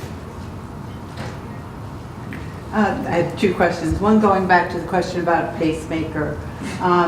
If you have a pacemaker defibrillator implanted and you can't do an MRI, does that impact the accuracy of being able to navigate in there and hit the right spot? Yeah, you really can't, you really wouldn't be doing the surgery if you're unable to get any MRI at any point. Some people have an MRI that was done before the pacemaker went in, and you can try to use that. But to just use a CAT scan alone to place the lead is dicey. I wouldn't be doing it. And the other question was about insurance, and are there any problems with insurance coverage? There are in the state of New Jersey, depending on what neurosurgeon you see. I happen to be somebody with a large group that is in network with almost all insurance companies. Prior to us, I know that no neurosurgeon in the state was in network. So it was an out-of-network procedure and very expensive. But I participate with Medicare, Blue Cross, I mean all of the ones. And most academic centers out there will also participate with insurance plans. The point is, this is an expensive surgery. You shouldn't be doing it if it's not in your insurance network and not covered. So my advice to people is find somebody who is in network. There's someone over there? Okay. Did you have a question? Yeah, so to get your electrode to the target, there's obviously a line through the brain that you pass through that you're obviously disturbing to some extent. What's the side effect of whatever that disturbance is? To get to the location that we're going, you go through the frontal lobe, and the wire is super tiny. So going through the frontal lobe doesn't really affect a person at all. You could probably cut out my entire frontal lobe and I might be a little more cranky. There's a really famous story. The reason that we found out what the frontal lobe does is this story of Phineas Gage, this guy, a big metal pipe, he worked on a railroad, went through his frontal lobe. And after that, he was a really, really nice guy and everyone who worked with him and knew him. And then after that, he became really cranky and sort of mean. So that was destroying the entire frontal lobe on one side. Now this is a hair going through the frontal lobe, which you don't really need for function. All of your big functions like language, function, vision, all these other things are in all these other areas of the brain. So we go through the super safe part. I'm a little confused when we're talking most recently about doing one side versus 2 sides. Do you typically handle 2 sides, and is that done in one surgery? So like Dr. Rabin said, for essential tremor, you might want to start off with one side and see how well it works, and then do the other side later. Because like Essential tremor, that doesn't change. 10, 20, 30 years, there's no rush. You know, their tremor is just going to be what it is. Parkinson's is a different situation. So with Parkinson's, I typically prefer to do both sides in one sitting if both sides of the body are affected and the person is healthy enough to tolerate 3 or 4 hour surgery. Like she said, there might be a case where there's somebody who's really elderly and you want to keep the surgery as short as possible and they really only have bad symptoms on one side. So you just start out by doing one side. But the majority of people, we would start off with Parkinson's, we would start off with both sides so you don't ever have to come back and do it again. But that's a cultural thing. At the University of Minnesota where I was, they did every single person one side. And so I ended up inheriting all the patients when their surgeon left and then doing the other side so they could directly compare their experience with the frame and the frameless, and they really liked the frameless better. But that was just a cultural thing at that institution. Here, my goal, like I said, get everything done, make it most efficient, easiest for the patient, get it out of the way. Yeah. Okay. So, a lot of good questions. Thanks so much. I think we're going to head to break now, and maybe just 10 minutes because we ran a little over with all the questions, which is all good. Okay.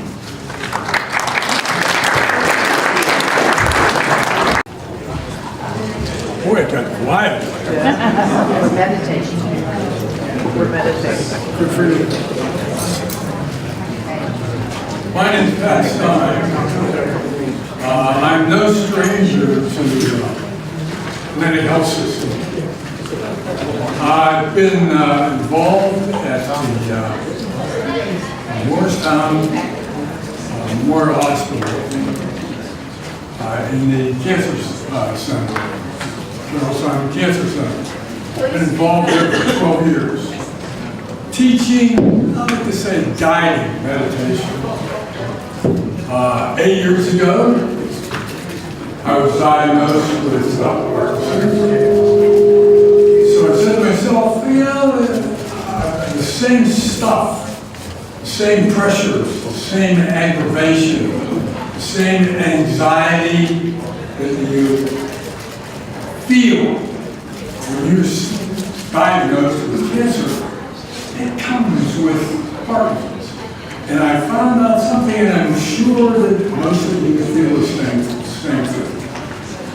That when you're under pressure, when you're anxious, it affects your Parkinson's. What it does is aggravates the symptoms. So the idea behind the meditation is to lessen or limit the amount of pressure, anxiety. So in order to do that, we practice meditation. Meditation probably is the least known or accepted modality in integrated medicine. Why? Number one, the process of meditation is some 2,500 years old.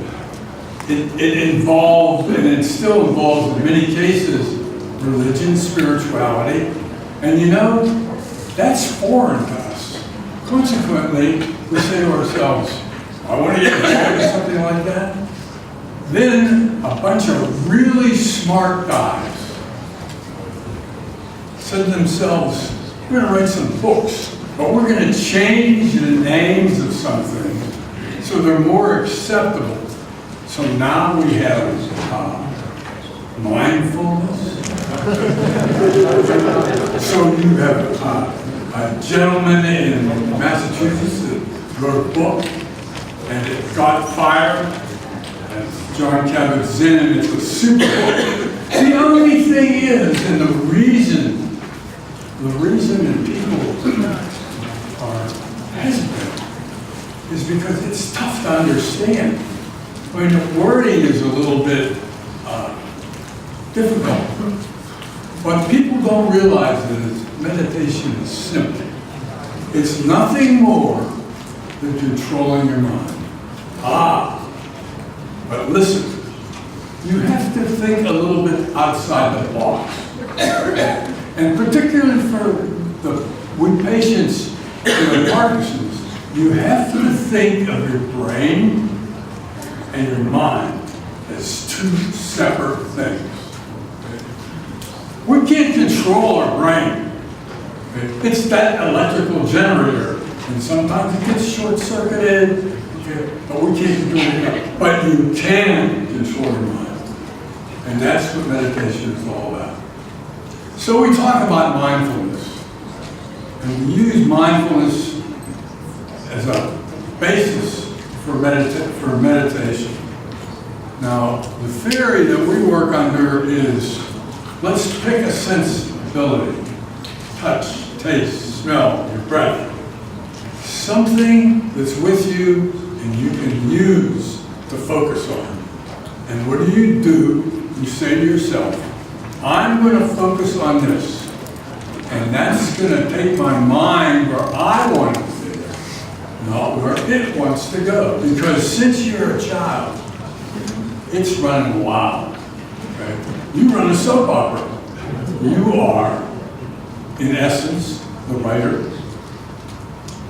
You're the director, the major actor. You play all the parts.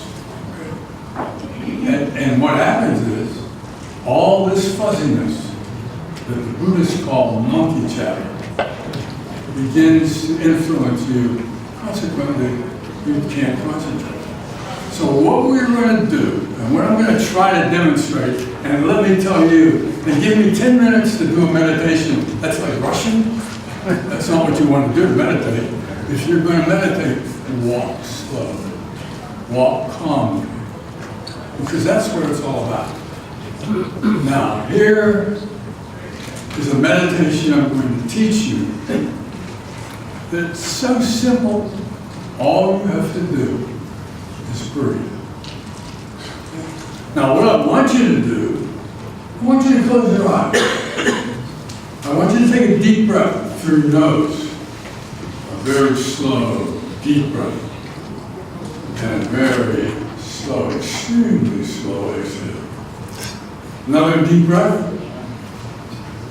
And another slow exhale. Now, I want you to breathe normally, but I want you to do it through your nose. And I want you to feel. I want you to tell me what you feel after you've taken a couple of slow, normal breaths.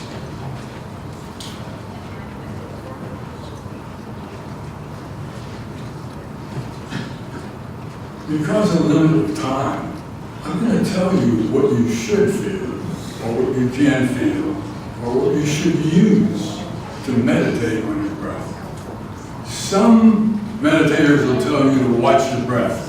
Impossible. Unless you're outside and it's cold and you can see it. I want you to feel your breath. I want you to notice something.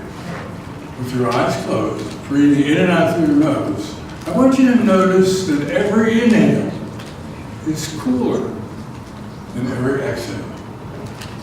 Average air temperature, 70 degrees.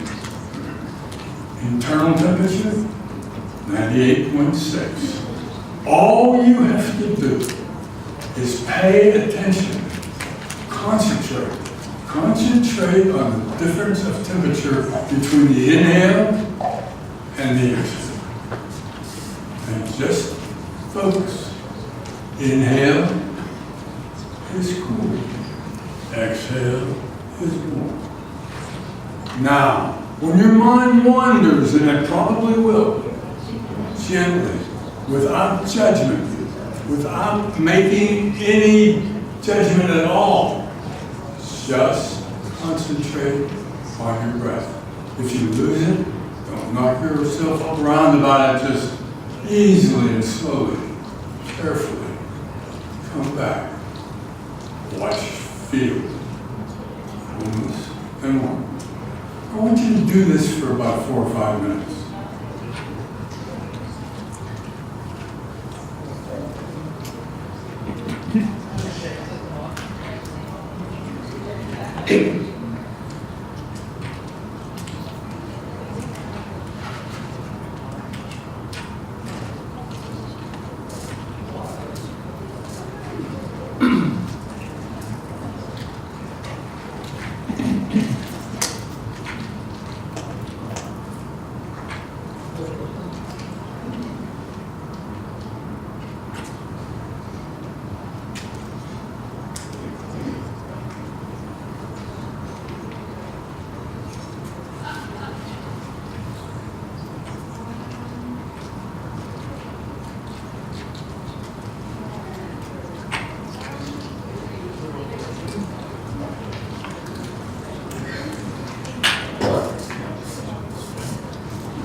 Now take another deep breath.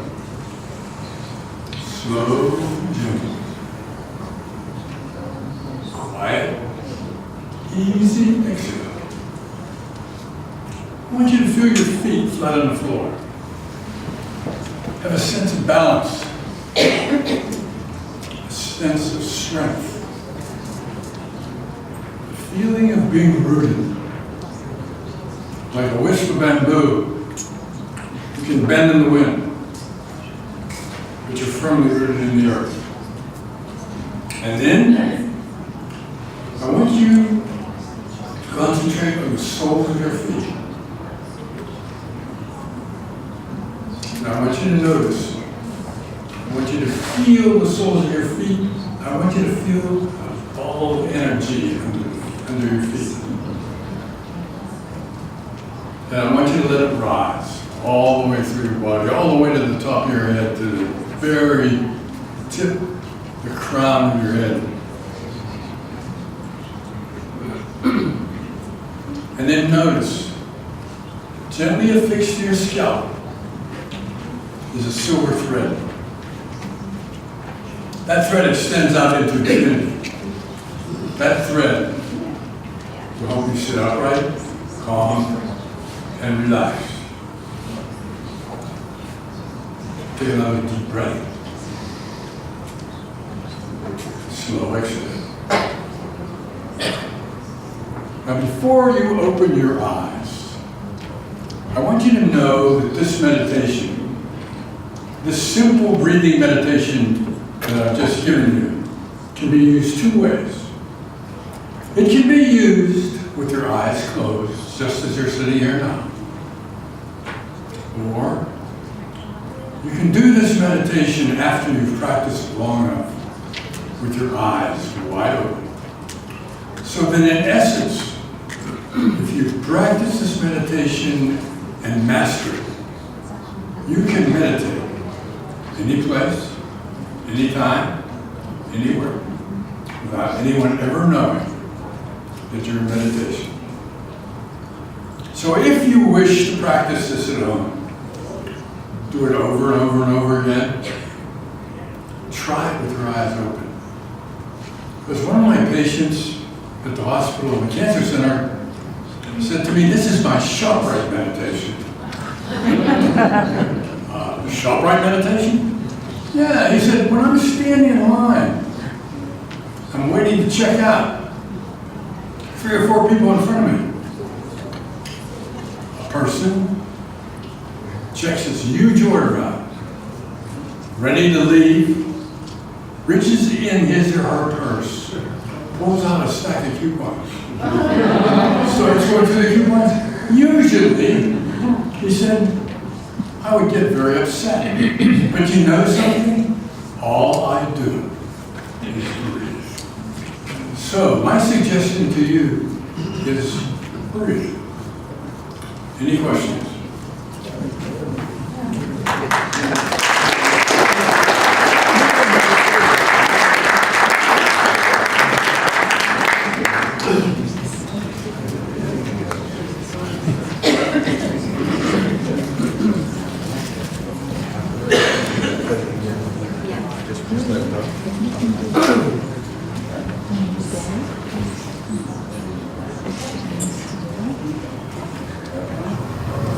Good morning. My name is Dan Moraine, a board-certified music therapist at Atlantic Health System. Today, I would like to present to you the Harmonies and the Capital Tremors, choirs in New Jersey for the Parkinson's disease community and their family and friends. The Harmonies began in the fall of 2014 through the Healing Arts program at Atlantic Health System. The goal of this program was to bring creative arts opportunities to different areas of the hospital to promote health and well-being. Members are recruited through a variety of support groups and medical centers with movement disorder programs throughout New Jersey. The Harmonies is now in their 4th season with approximately 10 to 12 members. The Capital Tremors were born the spring of 2018. They are based at Capital Health Hospitals, Hopewell, New Jersey. The Capital Institute for Neuroscience received a grant from SING for Parkinson's disease to create this program. The program is supported by a board-certified music therapist and licensed clinical social worker. Currently, the program has approximately 18 to 20 members. In their second season, the group invited adults who present with mild aphasia to increase their membership. Why do we sing? For some, there is something inside us that needs to express beyond spoken words without judgment or care. There is a freedom to let out emotions with empathetic support. For some, it is desire to go from a shower singer to a rock star. Most importantly, singing together creates beautiful harmony. The goal in creating a choir was to provide an opportunity for adults with Parkinson's disease to learn how to strengthen their voice through singing. The objective of the choir is to provide exercises and songs to support the projection, intonation, and clarity of speech. Ultimately, we want everyone to feel comfortable with the quality of their own voice. The fun goal was to provide a concert at the end of each season to share group accomplishments with family and friends. Currently, we are offering an end-of-the-season concert with the Capital Tremors. Both choirs meet during the day in designated conference rooms. The choir is led by a board-certified music therapist. The program runs for approximately 12 to 14 sessions per season in the fall and spring. Sessions run for 1 hour and 15 minutes. The music therapists assess the needs of the patients, leading vocal and movement exercises that work on the following areas.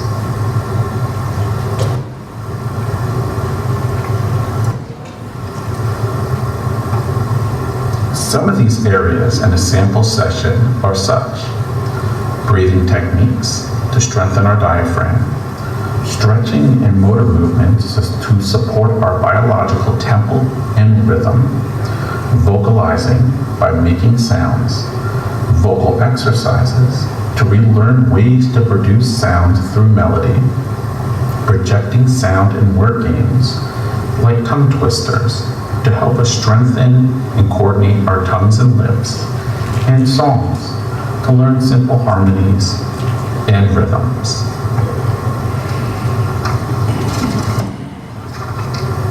Please enjoy this next two examples of the harmonies in former winter concerts.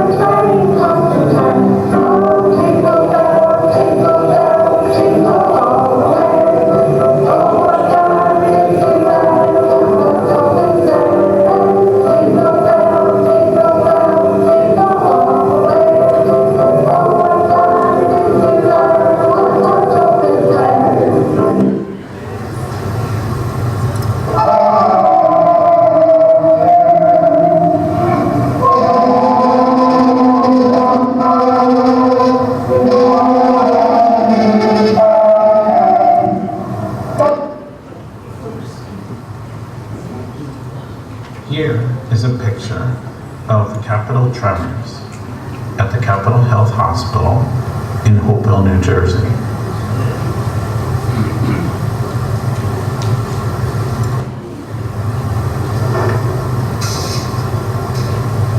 I'd like to thank you for listening to my presentation. Feel free to reach me via my email for any questions about the harmonies or Capital Tremors. Have a great day.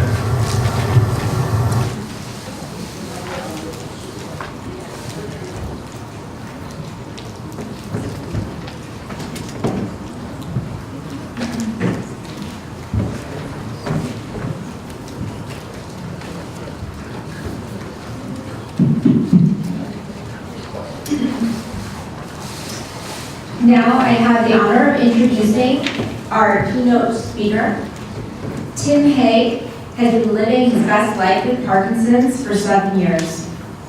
He was diagnosed in February 2011 after first noticing a tremor in his left leg in the fall of 2010. After a period of initial struggle, trying to come to terms with his new diagnosis as a young man, he successfully trained for and ran his first triathlon in the summer of 2011. Since that time, he's continued to partner with various organizations to encourage physical activity among people with Parkinson's. In 2013, Tim and his son competed and won the first season of the Amazing Race Canada. Tim is going to start his talk by presenting a 3-minute video, and please join me in welcoming Tim Hague as he talks about perseverance.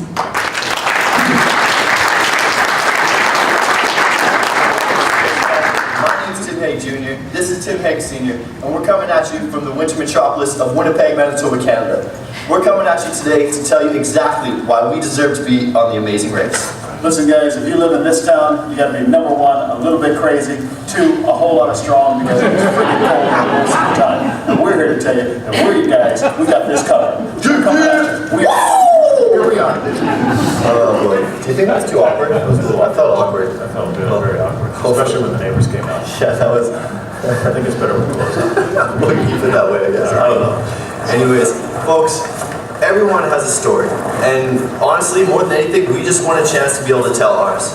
My dad 3 years ago, was given some news that most people, it would have shaken them to the core. It would have probably rocked their world and they probably wouldn't have come out from it.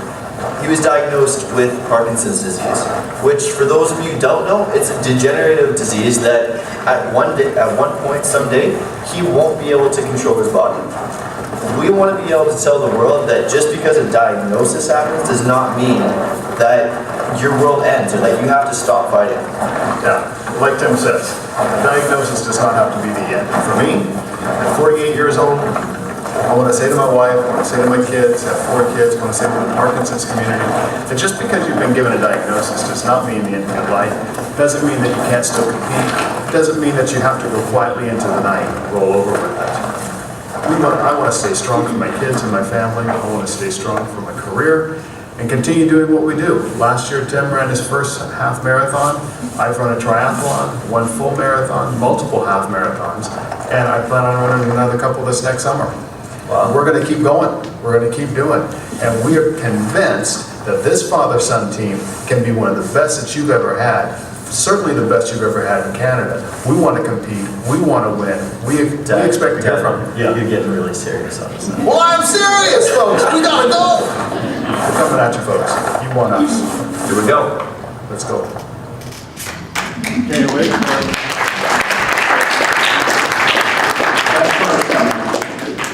That's perfect. He's basically like Superman. Close. There we go. Who doesn't want to hear their kid compare him to Superman, right? Well, if any of you ever wondered what it takes to get on the Amazing Race, 2 brown men in toques, as we call them in Canada, scarves, boxer shorts in the snow worked for us. How many of you have watched the Amazing Race? Know the show? Right? Okay, a few. Not everybody. How many of you watched the Canadian version? No? Well, why not? I know. We'll get to that on some other time. But if you don't know what the Amazing Race is, so I'll give you a little primer on it. It is you can think of it as a giant scavenger hunt. Effectively, we typically run all over the world. In our first season in Canada, we stayed in Canada. I had the opportunity to see every province and territory in Canada, save 3, New Brunswick, PEI, and my home of Manitoba. But you typically race all over the world, attempting to find a variety of clues and perform various tasks, all the while not coming in last on any given day. If you come in last, you'll be kicked off the show. You're kicked off the island. Unless it turns out to be what's called a non-elimination day. If it's a non-elimination way, they forgive you, if you will. They let you stay on the show but the next day you will start in last place, and you will be given an extra task to do, thus all but for sure ensuring that you go home the next day. This is all going to be very important as we walk through this story. Wow. So, our amazing race, we stayed in Canada, started off in downtown Toronto. I wake up one morning and I have the voices of my, at the time, 15-year-old twins ringing in my ears. And they're saying to me, Dad, if you don't do anything on this show, if you don't do anything, if you don't accomplish anything on this show, Dad, please don't do this. Don't embarrass us. Why I wake up with the mental health of my 15-year-olds at the time, first thing on my mind that morning, I'm not sure. It must just tell you what a great dad I am. But nonetheless, we leave Toronto, make our way to Niagara Falls, where we make our very first mistake in a long series of mistakes on the Amazing Race, where we went to a butterfly conservatory. We were supposed to take 2 clues out of the first that we found out of this box. There was only 1 clue there, and that's a whole other story. But we only took 1 clue instead of the 2 that we were supposed to. Thus, that cost us our 5th place finish at the map that day. We ended up in 6th place, having had to serve out a 30-minute penalty at the end. But nonetheless, first leg, first season of the Amazing Race Canada, we weren't the first team eliminated, thus preserving the mental health of my 15-year-old twins. Make our way from Niagara out to Kelowna, BC. Kelowna, BC, you would have seen us get lost looking for a train trestle up in the mountains of BC that I needed to climb and jump off of. We'll come back to that. Make our way out of Kelowna down to Vancouver, where we literally get lost in translation, trying to find 6 pieces of a lion dance costume that we needed to perform a Chinese lion dance. Could not find that 6th piece to save our life. Finally gave up on that challenge, went to a team challenge that we got done and got out of Vancouver. Make our way back east to Calgary, Alberta, where I get myself into a little line dance, and my son gets us lost, having taken us 15 minutes in the wrong direction looking for our next place.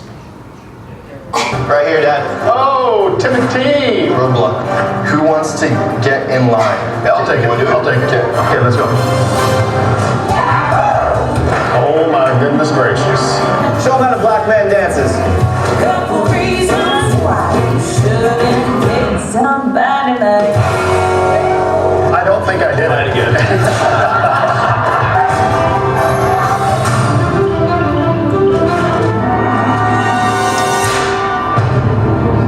I stumbled a couple times, but it's getting there. It's close. We've been here close to 3 hours, man. Really? All right, you're freaking out. Just chill out. Just chill out. What can you say? It just isn't his thing. I should have done it.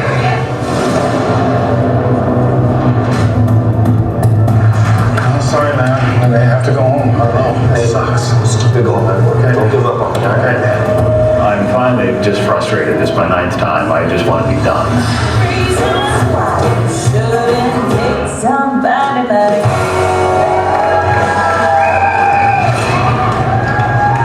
Congratulations.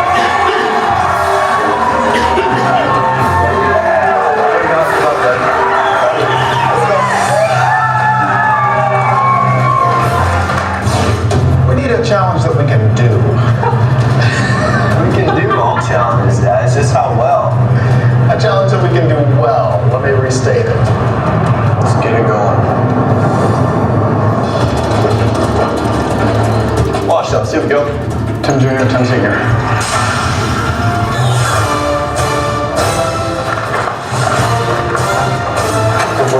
Johnny.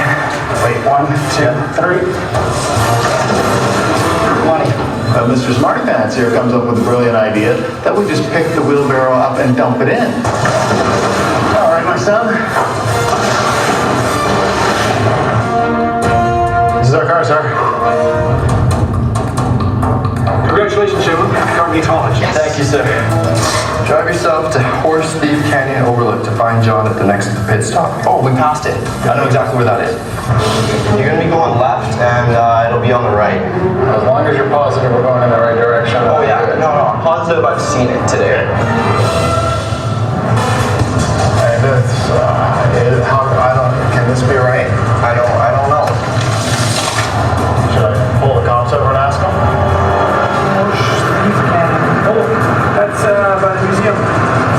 medium.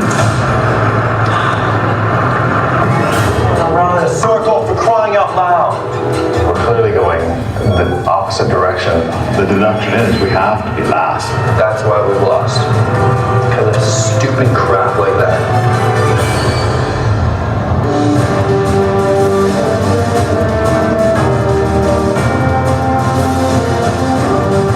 Tim and Tim, you were the last team to arrive. I figured as much. However, this is a non-elimination round. No. And you are very much still in this race. Somebody up there likes us, man. We just keep on rolling. That makes no sense. I don't feel like this is who we can be. When you don't feel like you're living up to your potential, then it's frustrating. We are here to win. And I appreciate that everybody else kind of thinks we're on the back burner, that they don't have to think about us. I just hope that they keep it there so that when we fly past them, they wonder what in the world happened. Amen to that. You ever have one of those days? You wake up feeling a little extra perky on any given day and have one of those days. That day in Alberta absolutely frustrated us. We could not get anything right. Everything we touched turned to ash, and everything we tried to hold on to was like trying to hold on to sand. That line dance there is the most of that dance that I ever got done. And the only reason I got that much of it done was because one of the other teams came over and said to me, Tim, it's an 8 count, not a 4 count, do it like this. I could not figure this dance out. Now you should know there was a time I won CFL Blue Bomber tickets up in Canada doing a boot, scoot, and boogie. That was pre-Parkinson's. You get this old boy Parkinson's and now you're dancing to a whole different beat, right? Tim Jr. there, interesting thing, he says, when he saw where we needed to go to find John on the mat, he said, Dad, I know exactly where it's at. I saw it, we passed it this morning. Interesting thing about Drumheller, Alberta. When you drive into town, I had the chance to be back there a couple of years ago. When you drive into town, there are 3 great big billboards pointing you to Horseshoe Canyon. We needed Horse Thief Overlook. He takes us 15 minutes in the wrong direction, and I figure at this point we're coming in last. Now, as we head to the map, where we finally know where we need to be going, I figured that day that I had a 50-50 chance of being sent home. For you see, we had done our homework, we understood the race, we knew what we'd gotten ourselves into to some degree. We had watched, my wife had watched all of the American shows that had ever played. We understood how the game worked. We knew that there were 9 of us on the show. We knew that typically the American show would then be 10 legs. We knew that there were typically 2 non-elimination legs in each American show. Thus, if they're following that format, and we're in leg 3, you can pretty much do the math that it's either going to be this leg or the next leg that's going to be a non-elimination leg. So as we go to the math that day, I know I'm counting on about a 50-50 chance of being sent home. We get to the mat, we come running up to the mat as you saw us there, and John says to us, boys, you're the last team to arrive. However, and ladies and gentlemen, I want to tell you, the word however has become my most favorite word in the English language. However, this is a non-elimination leg, and you boys are still in this race. Let me tell you, folks, my spirit went absolutely, yeah! I was thrilled that we had dodged the elimination, that we weren't going to embarrass the kids, and we were going to have the opportunity to keep racing. But in the very next second, the very next breath, my spirit went, no! Oh my gosh! Because I realized we weren't going to go home. We were going to stay on the race. We were going to have the chance to make fools out of ourselves tomorrow. That we still had to figure this thing out. And that evening as we left, we went back to our little dinosaur-inspired hotel. And I say dinosaur-inspired because if you go to Drumheller, Alberta someday, you'll find that's where God sent all the dinosaurs to die. Stick a spade in the ground anywhere there, you will pull up a bone. We go back to our little dinosaur-inspired hotel that evening, and we sit down and we get into a conversation that basically goes something like this. What the heck are we going to do? Because we can't get this figured out. We cannot get a handle on this thing. So as we sat there that evening, we came to a conversation of tattoos. Now you have to understand, I have 4 children. The first two basically came out of the womb saying, Daddy, I want a tattoo. Daddy has always said no to tattoos. On your 18th birthday, which is the age of adulthood in Canada, you go to do your bodies whatever you please. I'm not done yet. Never mind. On their 18th birthdays, my first two children had their first two tattoos. Now, I can't complain too much. Tim Jr.'s, on this arm, he has a symbol of the Christian Trinity. On his back is a passage from the Christian Scriptures.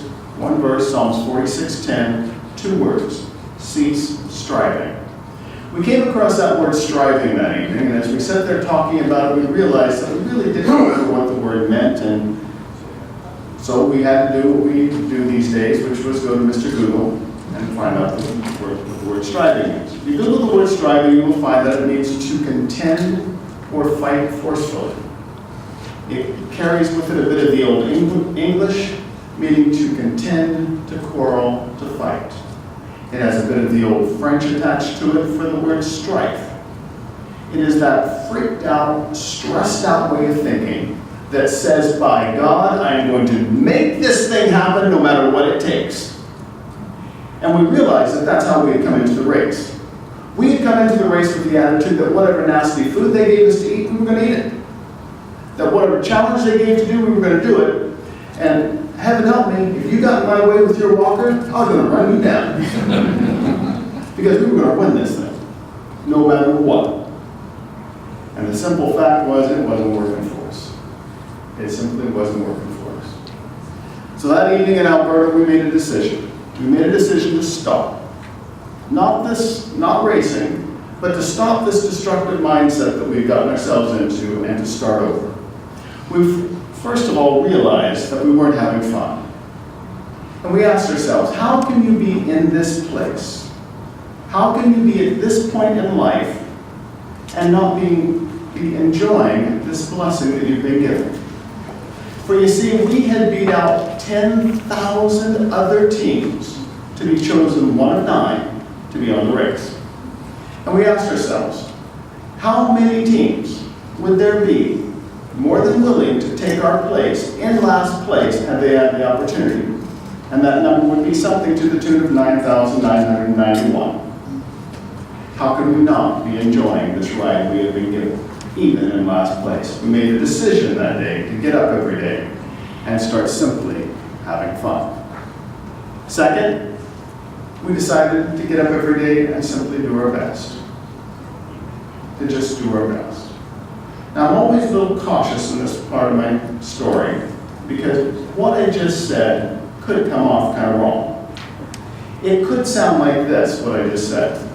The Tims found their way onto national television, found their way onto this cool reality show, realized that they sucked, and thus they decided to stop, start over, have fun, and do their best.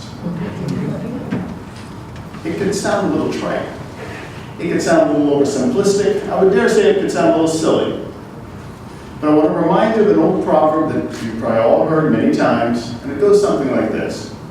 Everything I really needed to know, I learned in kindergarten. My kindergarten teacher was Mrs. Popovich. Mrs. Popovich and I started off pretty much every day of kindergarten the same way. I would walk into class, she would look at me and she would say, Timmy, shut up. For you see, Timmy has never had a problem talking and always had somewhere else he would rather be. But more importantly, she would say to me day in and day out, Timmy, just do your best. Just do your best. And wasn't she right? For we live in an age and in a culture where we pretty much every day get up and are told that our best is not good enough. Whether you turn on the radio or the television or the computer, flip on your phone, there is always some incessant message telling you that what you have and who you are is not quite good enough. And if that's not enough, there's Parkinson's to wake up to every morning. To remind you that you are not what you once were. And we are continually reminded that somehow, in some way, someone feels we are deficient. And yet, Mrs. Popovich was right. Our best is enough. How many of you have ever had a career, a boss, a somebody who ever told you, said, you know what, if you care about your career, if you really care about what you're doing here, you care about your education, you care about your clients, you care about your customers, you care about your patients, you will show up every day and give me 110%. You will prove to this organization, you will prove to me that you really care about what you're doing here. I want to ask you a question. How many of you can give me 110% of anything? Don't raise your hand. No, don't raise your hand. Because the best any of us can ever do is our best. Parkinson's has driven this home to me in spades. For in fact, today, I feel pretty good. Meds are on board, meds are kicked in, had a good night's rest last night, ate well this morning, had enough to drink, I'm feeling well hydrated. I feel pretty good. Everything's still, legs aren't shaking, brain feels pretty clear. I'm doing all right. I feel like I could go back out and run a good race today. Feel pretty good. There are, however, other days where I wake up and you know what I'm talking about. It's not the same. The tremor's there, the stiffness is there, the brain fog is kicked in, I can't hardly ever remember my middle name, and I don't know what I'm doing this day. And things are just crap. Folks, my best looks very different one day from the next. Some days, 1 minute from 1 minute, 1 hour by 1 hour. Parkinson's has driven home the reality that my best looks very different from time to time, and I have to become comfortable with that fact. That what 100% looked like yesterday may not look like what 100% will look like tomorrow. Thus, that day on the race, we chose to take the advice of a kindergarten teacher. To get up every day, to start having fun, and to simply do our best. Had you had the opportunity to see our race, you would have seen that we ran the classic underdog race. We were the dark horses, the come from behind Cinderella story that no one expected to happen. We were error prone and chronically behind. We had multiple opportunities to roll over and die, knowing full well that no one would have been surprised and few would have mourned our passing. For you see, we were lost all the time. All the time. Whether it was in Niagara Falls, making that first mistake with the butterflies where we made a wrong turn, we were first, ended up coming in last. Whether it was in Kelowna looking for that train trestle, or Vancouver looking for that lion dance costume, or in Iqaluit. You ever been to Iqaluit? You know where that's at? Up in the Arctic Circle? There's not much up there, folks. We managed to get lost in it. Quebec City, Quebec, we were sixth leg of the race. We asked a mailman for directions. A mailman. A mailman. He sent us right when we should have gone left. We spent an hour chasing our tails and came in last again. Second on line. Leg 6. Cape Spear, Newfoundland, the most easterly point in North America. We were effectively in the semis. There were 4 teams left. We were in 3rd position. All we had to do was get to the mat and we would be racing for $500,000 in cash and prizes, and we got lost. The Toronto Zoo. Finally, we're in the lead. We're the first team to get to the Toronto Zoo. We managed to do in an hour and a half what the other 2 teams did in 15 minutes because we got lost. Over and over and over again, we struggled. Whether it was because of my Parkinson's or from a simple inability to read a map. And never did we give you any indication that we would ever be successful. Yet we decided, there in Alberta, to take the advice of a kindergarten teacher, to get up every day and have fun. Simply do our best. And I would like to suggest to you that with our newfound frame of mind, that with our newfound zen and our mindfulness and our calm approach to the race, that our gameplay radically changed. However, It did not. We continued to suck. This is where the race taught us the meaning of the word perseverance. Perseverance is a great big long word that we don't like to use much anymore because it's often attached to bad things, to hard things, to difficult things, and other long key words like Parkinson's. When we came across the word perseverance on the race, we realized that Tim Jr. couldn't pronounce it and I didn't remember what it meant, so we did what we do and we went back to Mr. Google. If you Google the word perseverance, you will find that it means to carry on in your course of action, even in the face of difficulty, with little or no evidence of success. Once again, to carry on in your course of action, even in the face of difficulty, with little or no evidence of success. If you Google that word, you will find a definition something like that, and alongside it, the faces of the Tims. Where you see, we had decided to carry on in our course of action, even in the face of difficulty. And there was never any evidence that we would be successful. I ask audience after audience across Canada as I speak to them, how many of you saw the race? A bunch of hand goes up. I will ask them, how many of you thought that the Tims were going to go on and win the race? I wait. There's generally one meek little soul somewhere in the crowd. I thought you'd win. And I live for that hand. But no, never did we ever have any evidence that we would be successful. Yet we chose to take the advice of that kindergarten teacher. We chose to persevere. We chose to keep moving forward. And it made all the difference in the world. People have asked me time and again, Tim, where does that will to persevere come from? Well, for me, it started in August of 2010. August of 2010, I was sitting in my kitchen reading the Saturday morning newspaper when a brand new thought entered my head. That thought was, my left big toe is twitching. I had been a nurse for 18 years at that point. I knew that there was no good reason to wake up on any given morning twitching. So I did what any good nurse would do, did a quick little head-to-toe assessment, said to myself, could it be stress? However, I'm not stressed. I'm not anxious. Job's okay. Kids are okay. Finances are okay. Wife's okay. She's not mad at me today. So I thought to myself, well, if it's not psychological, it must be physiological. If it's physiological, it's likely Parkinson's or MS. And you have to understand, my father passed away with Parkinson's. I have a half-sister who has MS. So these things were never far from me. But that is literally the first 5 minutes of my journey with this thing called Parkinson's disease. Now, we had made the decision, we had just crossed our 25th wedding anniversary at that point, and we had made the decision to go on a little 3-week holiday to Europe that fall in October.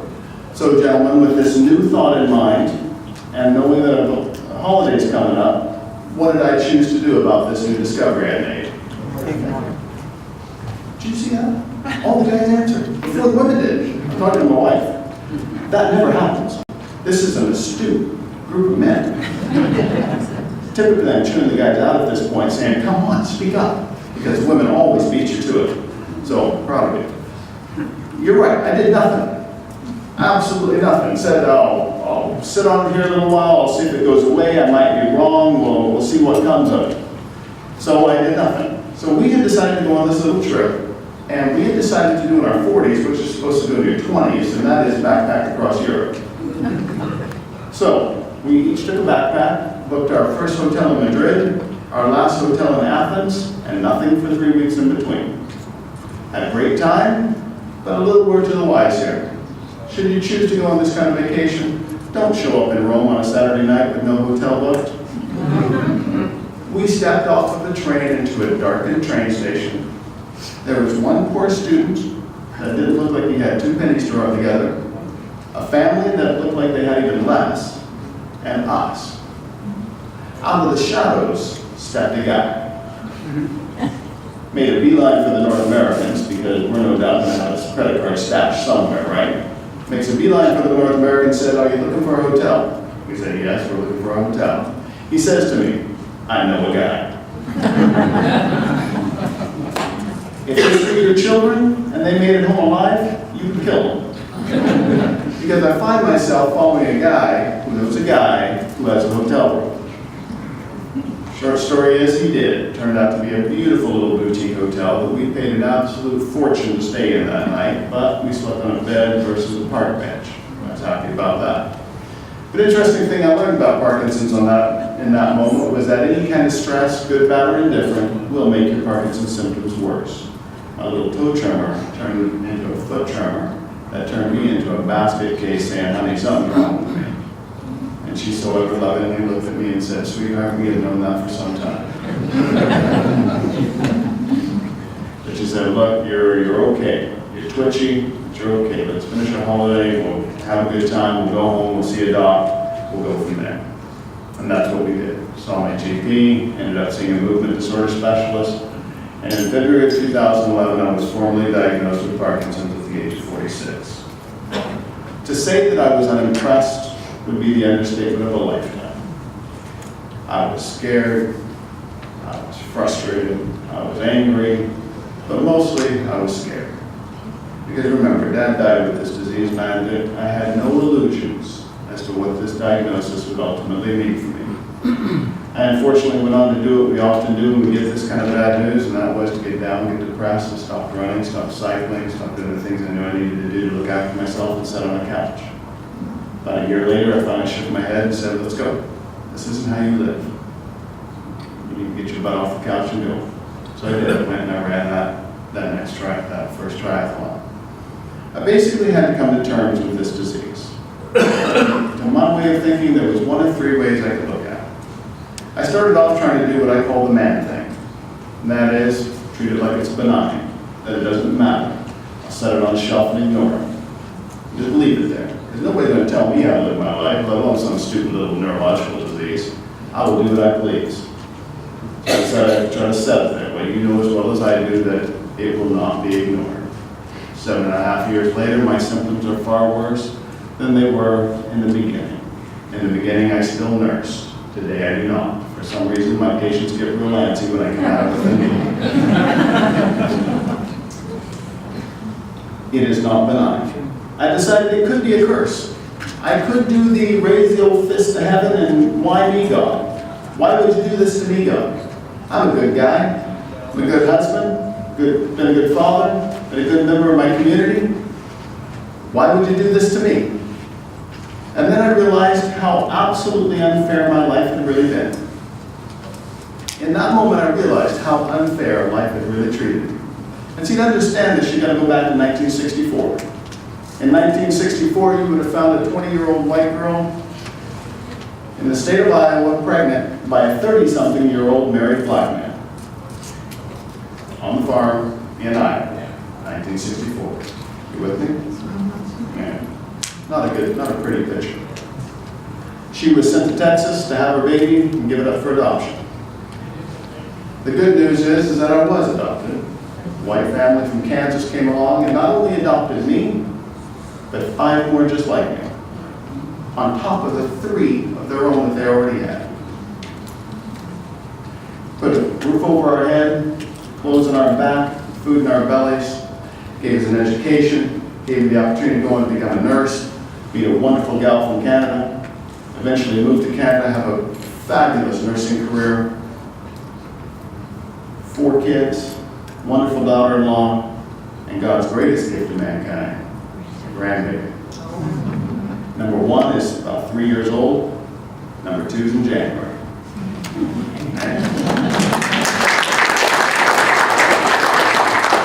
And as I began to look over the course of my life, I began to realize just how unfair my life had been.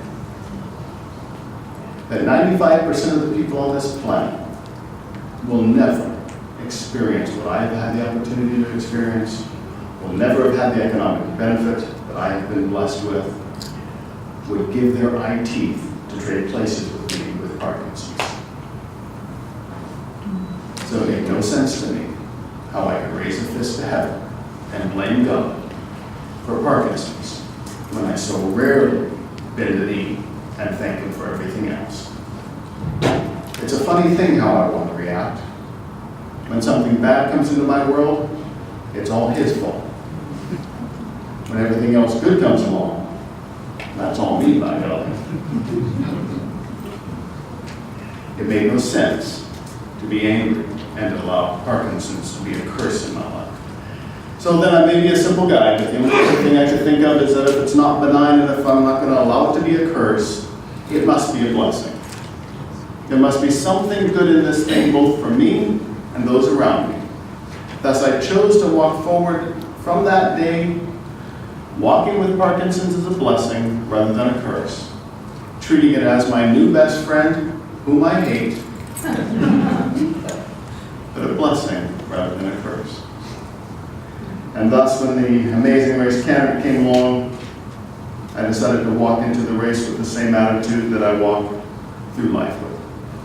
And that is, Parkinson's cannot have my life, and neither could it have the Amazing Race candidate. Thus, when I stood on a 12-inch wide plank 100 feet in the air, out off the train trestle in Kelowna, BC, I said, I will walk this plank and I will not fall off.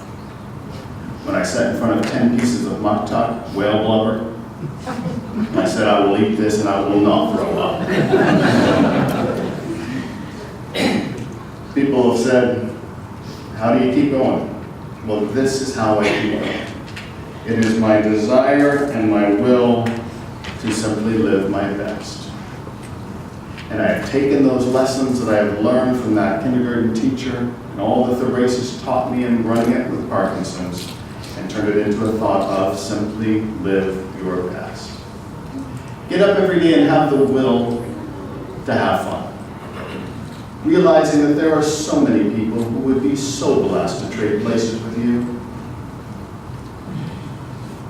There are so many people on this planet who would be more than happy to take my Parkinson's and trade places with me because my life is so much more than they will ever experience. To get up and find joy and happiness in all that we've been given.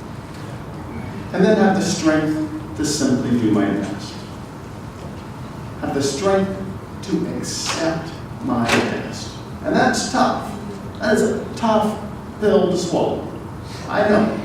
I could have smacked my neurologist the day I sat in his office and he told me that you're going to have to decide, Tim, what you can and can't do. I'm like, you, what whippersnapper are you? Who? Like, he's 10 years younger than me. Like, who are you to tell me that I have to decide what I can do? I will tell you what I'm going to do. I'm going to do whatever I doggone please I'm going to do. And well, a few years later, I'm doing as he told. But nonetheless, to get up every day and have the strength to simply do my best. 2, have the courage to be content. Another tough pill to swallow, but the courage to be content in what my best does produce. To be happy that I can walk, even though I may not be able to run. To be content in what my best looks like today. And then have the will to persevere. And my perseverance looks different today than it did a while back. You see, when I ran that first triathlon, I had made the decision after that when Parkinson's came along, I probably wasn't going to be able to run another try. Probably wasn't going to be able to do a lot of what I was doing. But with some really good medical management this last year, I find myself running again. I'm back up to 3 miles. My daughter and I have signed up for a half marathon in February. Now, I'm not absolutely convinced I can get there. And that's the honest truth. I'm not sure I can get to a half marathon. I may have blown my $70 for the race. But I'm going to tell you what, that's my target. That's where I'm going. And unless Parkinson's absolutely prevents me, I'm going to walk, run, hobble my way through that half marathon. Because for me, that's what it looks like to live my best. And my encouragement to you this morning is to join me in February. Not in running a half. I know most of you in this room look at that and go, my goodness, I wish I could even contemplate that. That is okay. I have run all my life. That has been my thing. That is what I have loved. That is what I do. That's not what I'm asking you to do. I'm going to ask you to find your thing. What is your thing? That thing that maybe you don't do anymore, or as much anymore. And to join me in setting February as your goal to live your best with me, and to celebrate with me in February however far it is that we get. That when I cross that finish line, I want to know that there's a whole bunch of you crossing that finish line with me. That we are every day working, persevering to live our best. Even in the face of difficulty, even when we're not 100% sure we will be successful, we will persevere towards living our best. That we will set a goal that's a little bit out of reach, a little bit maybe too hard, but that will push us further than we would have gone otherwise. Live your best. Have the strength to do your best, the courage to be content, and the will to persevere. That's how I define it. Week after week on the race, we would get together as a group and watch the show. We'd gather in a community club, a school, and a church, or wherever, watch the race together. Leg 6, we were in a Boston Pizza, and we were coming in last. We knew it was coming. The crowd didn't yet. They were having a great time, right up until the mailman gave us wrong directions. And then you heard the shoe drop. The room went silent. The time had come. The Tims were done. They were going to be sent home. And as we come jogging up to the mat, we start getting the loser clap. And you know the loser clap? That slow, rhythmic applause that we reserve for those who we respect, but nonetheless know suck. We're getting the loser clap. But for one brief moment in time, there were 4 people in that room that day that stood there like gods, because we knew the truth. We knew the future. My wife, my son, my daughter-in-law, and myself, we knew that not only was this a non-elimination leg, but we knew we went on to win the whole thing. So when we hit the mat and John says to us, boys are the last team to arrive, however, this is a non-elimination leg and you boys are still in this race, the entire room absolutely exploded with applause. No one could believe that we had hit the non-elim again. No one could believe that we were going to get to stay in the race again. And it was almost as much fun as winning the whole thing. And here's what I want you to take home today if you hear nothing else. Hear this. Had we at any point along the race checked out, stopped racing, got a bad attitude, said I can't, I won't do this, nobody would have ever blamed us. Because we never looked like we would ever be successful. Yet had we stopped, had we checked out, we would have sacrificed a championship that had only one name on it. And that name was the Tims. When that loser clap plays in your head, when Parkinson's plays on your body and your mind, I want you to remember the Tims. That in spite of never, ever looking like they would be successful, they chose to follow the advice of a kindergarten teacher to get up every day and to have fun, to learn to live their best by simply doing their best, having the courage to be content and having the will to persevere, and remembering that that perseverance led to this. It's rock and roll, baby. Father and son, Tim and Tim Jr. Got it, Dad, here we go! started the race with the added challenge of Tim Sr.'s Parkinson's. That diagnosis doesn't have to define your life. This guy's my hero right here. I'm really proud of him. Leg after leg, Tim Sr. pushed himself beyond anyone's expectations. You can do more than you think you can. You just have to be willing to try. Good fortune smiled on the Tims. Is it a non-elimination round? No. Not once, but twice. You are still in this race. More than anyone, the Tims know it's now or never. 5 years from now, I won't have the physical capability to do this race. I have to win. I won't have a second shot.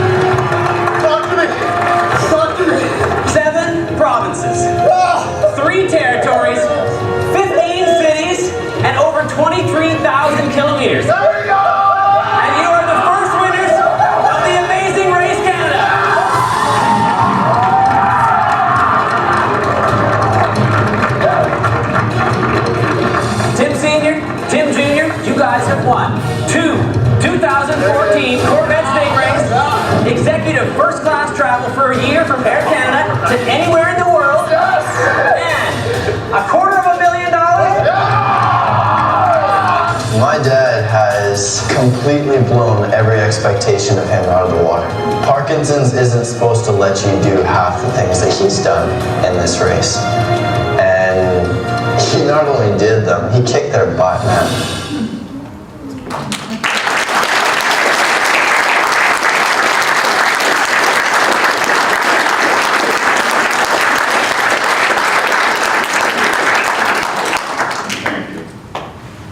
Yeah, I somehow never get tired of watching that.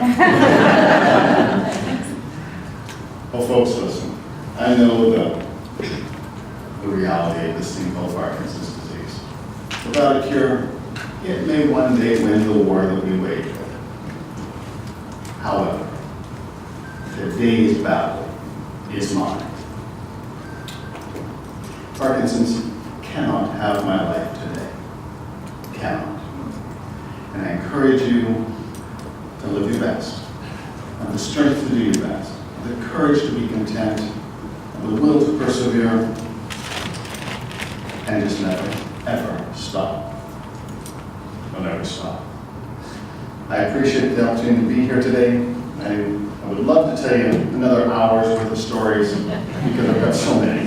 There's so much I could go on and on about, but I'll have to be content with giving you a plug for my book. Just came out in May, spent 7 weeks on the bestseller list up in Canada. I hear it's okay. I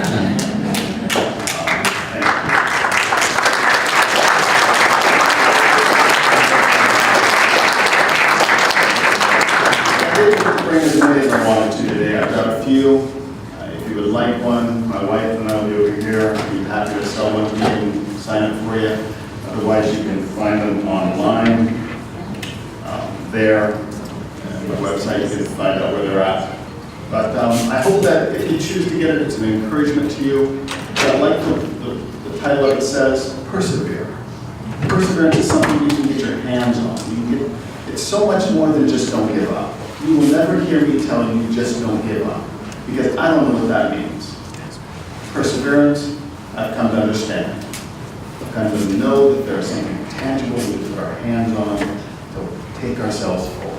And that's my hope for you. So thank you so much for this morning, for letting me share with you.